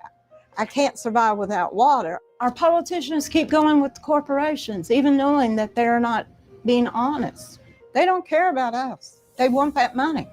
These ginormous conglomerate corporations are having real impacts. They consume vast quantities of water, especially in Texas. Not far from Teresa, we met Dawn Horn, a disabled Navy veteran who lives less than 10 minutes drive from the Riot Mine in Corsicana. The water does not smell good. It smells like chlorine now. I've replaced a washing machine and a water heater in the past year. It's not good for me because I have to pay higher electric bills and higher water bills, and I'm on a fixed income as a disabled veteran. It's not good for anyone who lives on a fixed income because it's increasing the price for, all of our power and all of our water and everything. We reached out to the companies asking for an interview and tour of their facilities, but they declined. Our clients in Granbury, they've got a tremendous amount of noise pollution that is harming their health, that is impacting their livelihoods. They can't sleep. There's increased fossil fuel generation in their community. There's air pollution, there's water pollution. So it's really the impacted communities that bear the brunt of this industry with really none of the benefits. These high costs that consumers are paying made us wonder, who's benefiting from Bitcoin mining operations other than the companies themselves? I think it's important to remember that a Bitcoin mine is generating a virtual product. Nobody's seeing any actual tangible product. There's nothing coming out of that facility. Adrian Shelley is the director of Public Citizens Texas office, a consumer advocacy public interest organization. Advocates of Bitcoin mining will say it's good for communities, it's good for jobs, it stabilizes the electricity grid, it can promote a greener energy economy. It seems like two different narratives. Where's the truth? Yeah, it's fantasy. They're overselling their product. I think some of them have bought into the hype. Some of them are intentionally misrepresenting what's going on. All of this makes it even more damning that the politicians representing the residents we spoke to are all in on Bitcoin, which brings us to the crypto money in politics. So I want to share this before we go into the politics of it. I went into about Riot Platforms, who is one of the people who are doing the Bitcoin mining. So here's their stock ownership. You want to know who owns Riot Platforms? So institutional ownership and shareholders, Riot Platforms has 569 institutional owners and shareholders that have filed 13 DG or 13 F forms with the Securities Exchange Commission. These institutions hold a total of 230,606,773 shares. Largest shareholders include, here we go, Vanguard Group Incorporate, BlackRock Incorporate, Starboard Value LP, Mizuho Markets Americas, Vanguard Total Stock Index Fund Investor Shares, Goldman Sachs, State Street, Geode Capital, IWM iShares, Vanguard Small Cap. Look, the people who we talk about as being some of the main villains in this capitalist story right now, they are some of the big holders of cryptocurrency. You see where this is at? You see where this is going? So it stands to reason that when it comes to cryptocurrency, the politicians are in it. Let's get into this. Texas Senator Ted Cruz received a $350,000 donation from Bitcoin Freedom PAC in 2024 in a tight re-election race against Democratic challenger Colin Allred. The same year, Cruz announced he was getting into the Bitcoin business himself, announcing on X he bought his own miners and started running them in Iran, Texas. Cruz was commended by Marathon Digital's CEO and welcomed to the club. The Texas governor recently signed a bill. So I just signed a law creating a master plan, creating a strategic Bitcoin reserve that could use millions of taxpayer dollars to purchase cryptocurrency. President Trump once called Bitcoin a scam. Bitcoin, it just seems like a scam. I don't like it because it's another currency competing against the dollar. But then big it's a currency competing against the dollar. See, this is the same guy that is in fear of, BRICS creating their own currency to further de-dollarization. But when it comes to internalize de-dollarization, as long as he can profit off of it, I think he's okay with that. Let's get into this. donations came into his campaign coffers, and he changed his tune. If crypto is going to define the future, I want to be mined, minted, and made in the USA. It's not going to be made anywhere else. National blockchain lobbyists and his family got in on it too. The answer is crypto, and I think that's going to be the future of finance. If we can, first of all, I like what y'all doing, more perfect union. Unfortunately, that is not Eric Trump. Y'all need to fix that. Eric Trump is blonde. That's Donald Trump Jr. So y'all need to fix that in the video. All right? Just fix that. Be like, correction. Sorry, Donald Trump Jr. Because I know Eric Trump is the one that looks like he, has a sloped forehead and he eats, grains, and small rodents. Donald Trump Jr. is the one with, the punchable face. I'm just, you know what I mean? Know the difference. Anyway, let's continue. Accelerate that process by going all in on it. I'm for it. According to Public Citizen, crypto corporations provided nearly half of the $248 million in corporate money to influence federal elections in 2024. And the industry has gotten exactly what they paid for. Efforts to regulate crypto at the state and federal level have been largely unsuccessful. 2 years ago in the 2023 legislature, we had a piece of legislation that specifically regulated cryptocurrency mining. It limited their participation in the demand response program.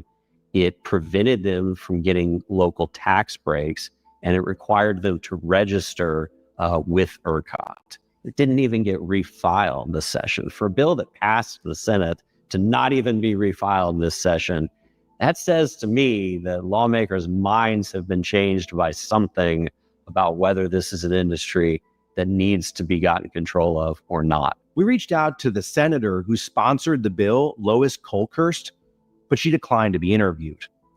Cheryl Shadden has lived in Granbury, Texas for almost 30 years and has been taking daily readings of the noise levels.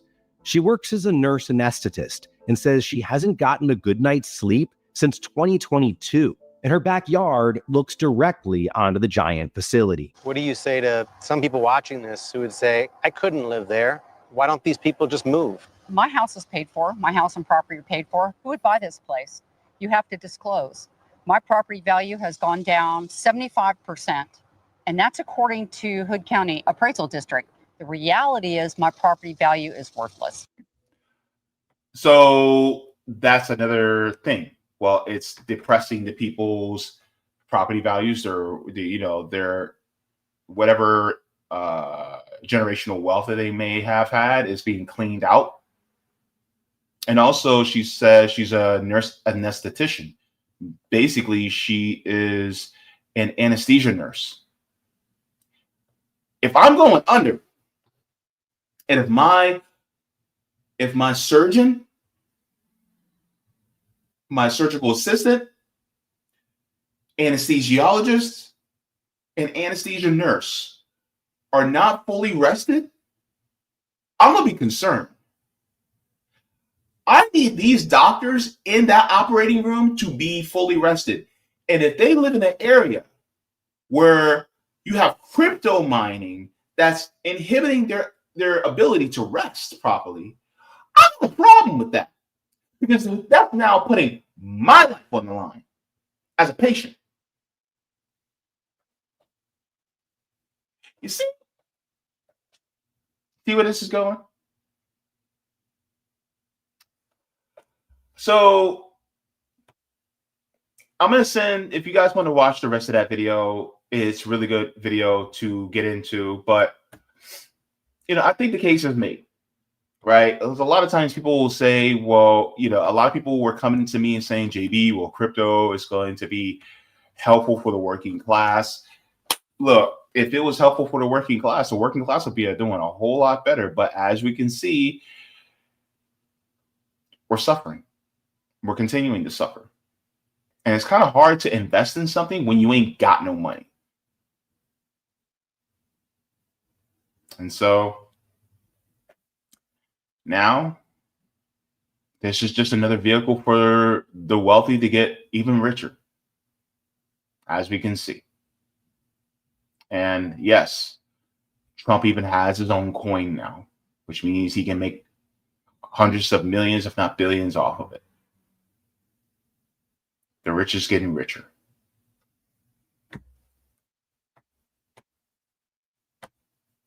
Go ahead and give a like to the stream. Thank you so very much.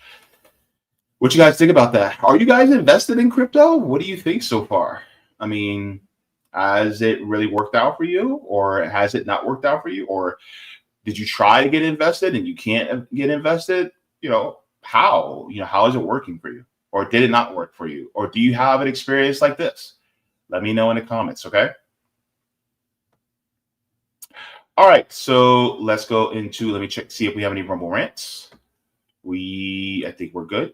Yep, we are good on the Rumble rant side. Okay, let's go to...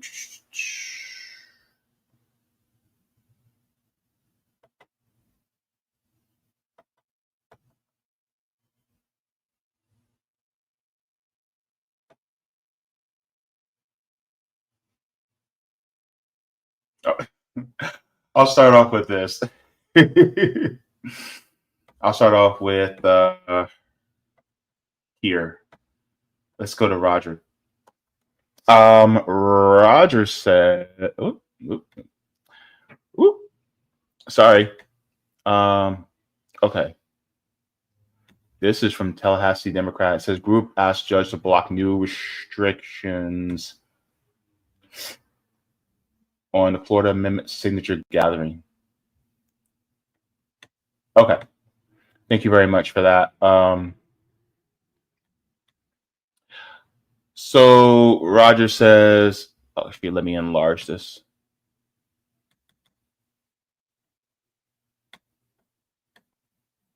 Okay.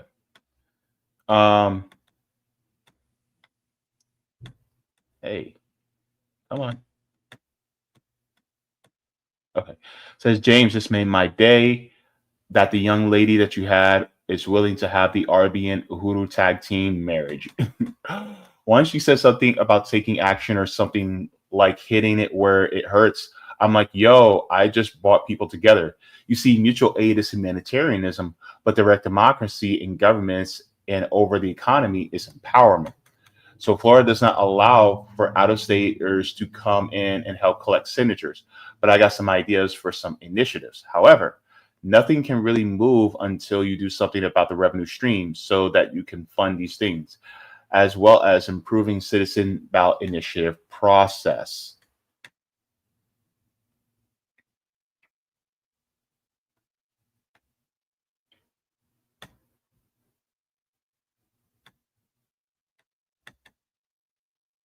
Okay, that's not too long. I can read that. Okay. Thank you very much for that, Roger. And I will take a look, see here, and then we shall go into the YouTube. Okay. It says, improvement of CBI process. Give yourselves the ability to place your own laws and repeal of laws on the ballot, requiring only 50% threshold for approval and repeal. The government cannot alter or repeal the citizen initiative laws approved for 15 years. On the 10th year, they have to put it on the ballot what they would like to do with it. Either 1, full repeal, 2, agree to make some changes the legislator would like to make, and the legislator must spell out specifically what those changes are. 3, they put it on the ballot as a legislative preferred constitution, or 4, leave it alone as is. Note, reserve the right to repeal laws at any time. 2, eliminate the need for a distribution requirement to get amendments on the ballot and transfer that requirement to getting citizen initiative laws and repeal of laws on the ballot. Getting 60% ratification for an amendment is hard enough. No need to make it extra hard by having distribution requirement as well. 3, any changes that the government wishes to make altering the citizen ballot initiative process, they must first get approval by the voters by placing it on the presidential ballot. I place the reason below. So thank you very much, Tallahassee.com. It says 404 not found. It says the link you're trying to access is either broken or no longer exists. Sorry, Roger, but it says 404 not found. But thank you so much for that information. All right, so let me go into the rest of the chat and we be out.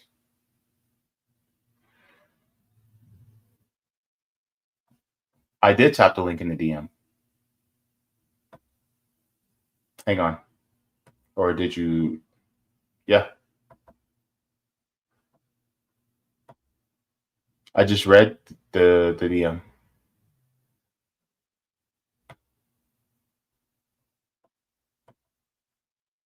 The link that you had in this list of improving Florida citizen ballot initiative process. I just read the whole thing, but there's a link at the bottom, and it's giving me a 404 not found. But I have to get going, so let's get to a couple comments here, and then we shall end the stream. Let me see here. Black Sin says, greetings, comrades. Good to see you. Fila says, crypto is already monopolized by a handful of individuals, like we suspected.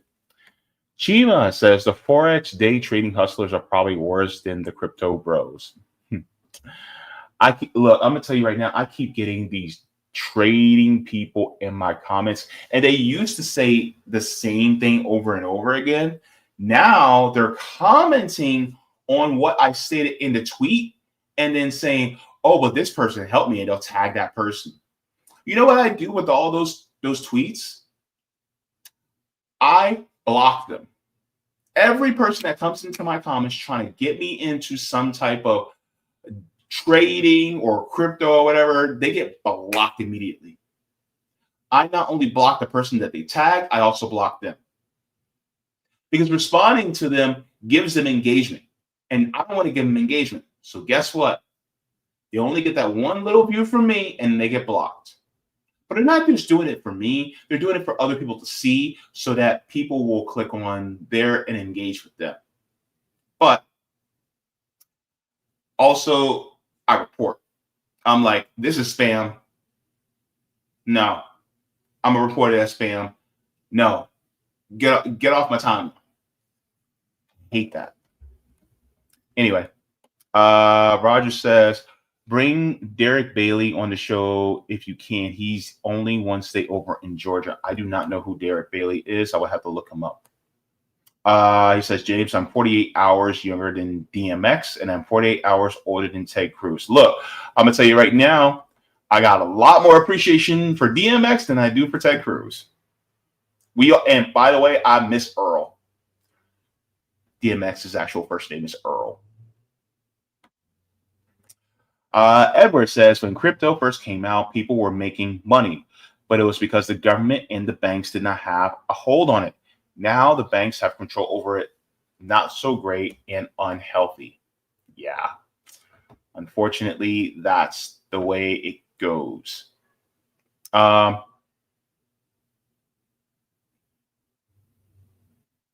Says no, go out of the folder and tap the link on the outside.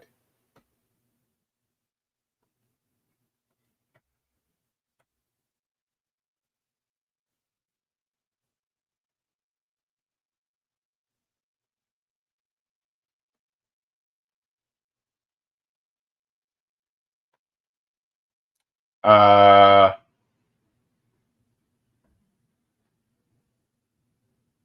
sure. Hang on.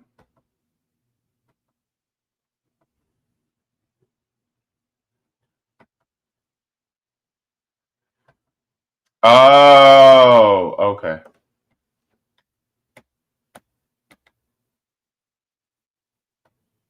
Wait.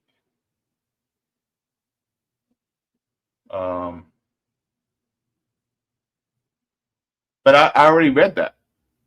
Oh, the First Amendment signature gathering. Oh, that's what you were. That's what it was. Okay. I thought that was a completely different link. Okay. No. Let's read this. I might do just a few lines. Okay. Says group asked judge to block new restriction on Florida Amendment signature gathering. It says fear and uncertainty about a new law targeting the state's ballot initiative process has led to significant drop in people working to collect signatures for 2026 ballot measures. Groups challenging the law told a federal judge on Thursday. One of the most controversial parts of the law, passed by Republican-controlled legislator on May 2nd and immediately signed by Governor Ron DeSantis, shortens from 30 days to 10 days the length of time to submit signed petitions to supervisors of elections. In addition, the law, HB 1205, includes hefty fines for petitions that are filed late and makes it a felony for petition gatherers to retain voters' personal information on petitions or make changes to completed petitions. Groups accused of substantial irregularities in the petition could face racketeering charges. Florida decides healthcare committees sponsoring proposed constitutional amendment aimed at expanding Medicaid coverage quickly filed a lawsuit this month to challenge the parts of the law. Smart Safe Florida, a committee behind a proposed constitutional amendment that would allow recreational marijuana, also is a plaintiff in the case. A similar marijuana proposal narrowly failed to pass in November, and the committee is trying to go back to voters in 2026. The groups asked Thursday of Chief Justice U.S. District Judge Mark Walker for a preliminary injunction to block parts of the law, including the 10-day deadline. Lawyers for the groups argue in part that the provisions unconstitutionally chill political speech. The shortened time frame for submit petitions, combined with the risk of fines for late submissions, have erected an insurmountable barrier for placement on initiatives in the 2026 ballot. Nicholas Steiner, an attorney with the Southern Poverty Law Center, who represents Florida Decides Healthcare, told Walker. Okay. So thank you very much. I'll put the link in the chat for people. But yeah, so they definitely did make it harder. Part of that is also part of that, which actually, which was one of the influences of this, was the fact that I think it was about Amendment number 4, which repeals the law, the 6-week abortion ban. It was close to passing, but it didn't pass, as well as Amendment number 3, which was that was close to passing, which was allowing recreational marijuana in Florida. That scared the crap out of Ron DeSantis, because he was like, oh no, the people are actually voting directly and circumventing us, and so we have to make it harder. So basically, he's anti-democratic, and he wants to make it harder for people to decide their own fate of their own state. So that's basically what happened. So that's why he did that through the Florida legislator. Because if you would have asked Floridians if we would agree with something like that, we would say, hell no. Like, we want to have our own state and our own voice, to be able to determine how we govern. But Ron DeSantis doesn't actually agree with direct democracy. Ron DeSantis really doesn't agree with democracy, period. He just uses it as like a coat to put around him to make it sound like he actually is for a democracy, but he's not really. He's no more into democracy as people like Democratic Party or Republican Party are. It's just they don't really care about it. It's just a way to fool people to make them think that they actually have a choice. But that's ultimately how the system works. So yeah, thank you very much. He said Derek Bailey of Derek Automo. Oh, I mean, look, I don't know how to get in touch with him. I don't have his contact info, but I would like to have him on. That would be cool. Edward says, isn't a conflict of interest for president and Congress to get involved in profiting off crypto? They do stock trading. That's also a conflict of interest. But they don't care about that. Chima says, I was invested in crypto, but I was forced to sell everything I had in order to pay for my health insurance. Damn, Chima. Damn. I'm sorry, man.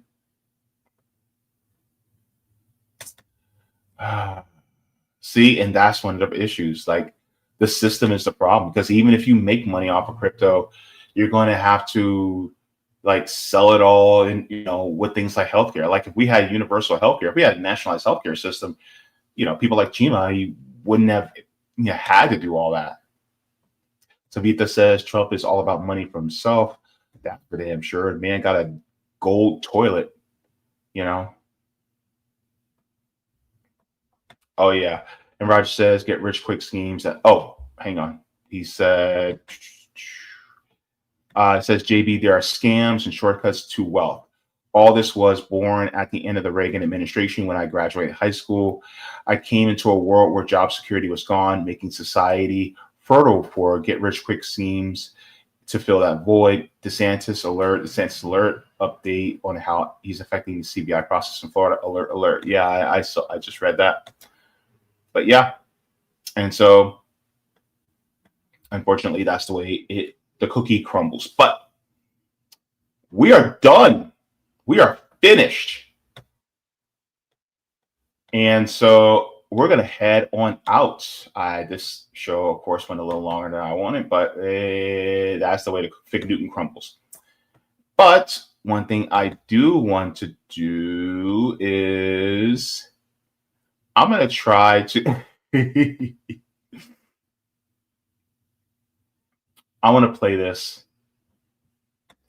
because this was a black ass show today, and I'm very happy. But one of the things I want to do is I want to play something wholesome and fun, so that people are, get a good laugh. Make sure I have this. Let me see. Let me make sure. I could have swore.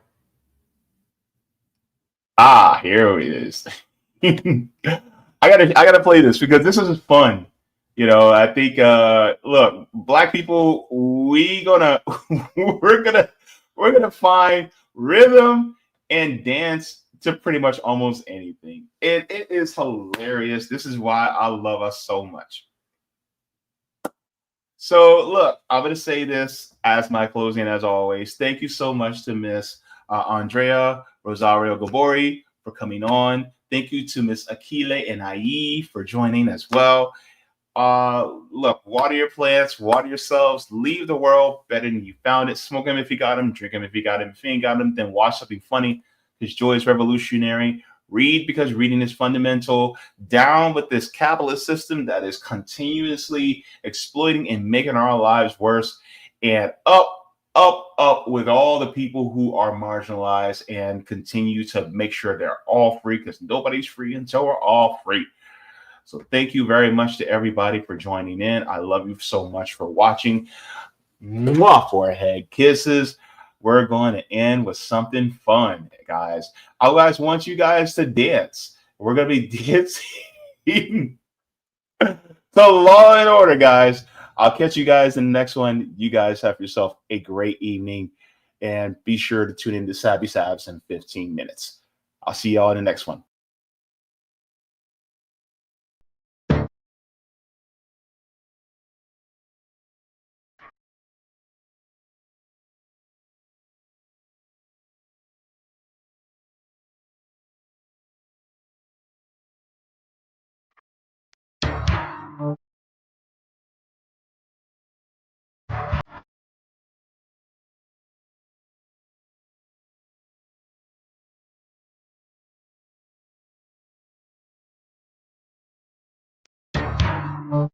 Thank you so very much for watching my channel, and I deeply appreciate it from the top and bottom of my heart. If you wish to support the channel further, so I can keep bringing you content that is educational and informative, you can become a patron on patreon.com/Jaybefaunt. You can find that link in the pinned comment or in the description below.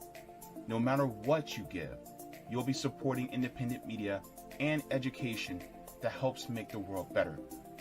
Thank you so much, and you can watch more of my content here. Mwah. More head kisses, and have a beautiful day.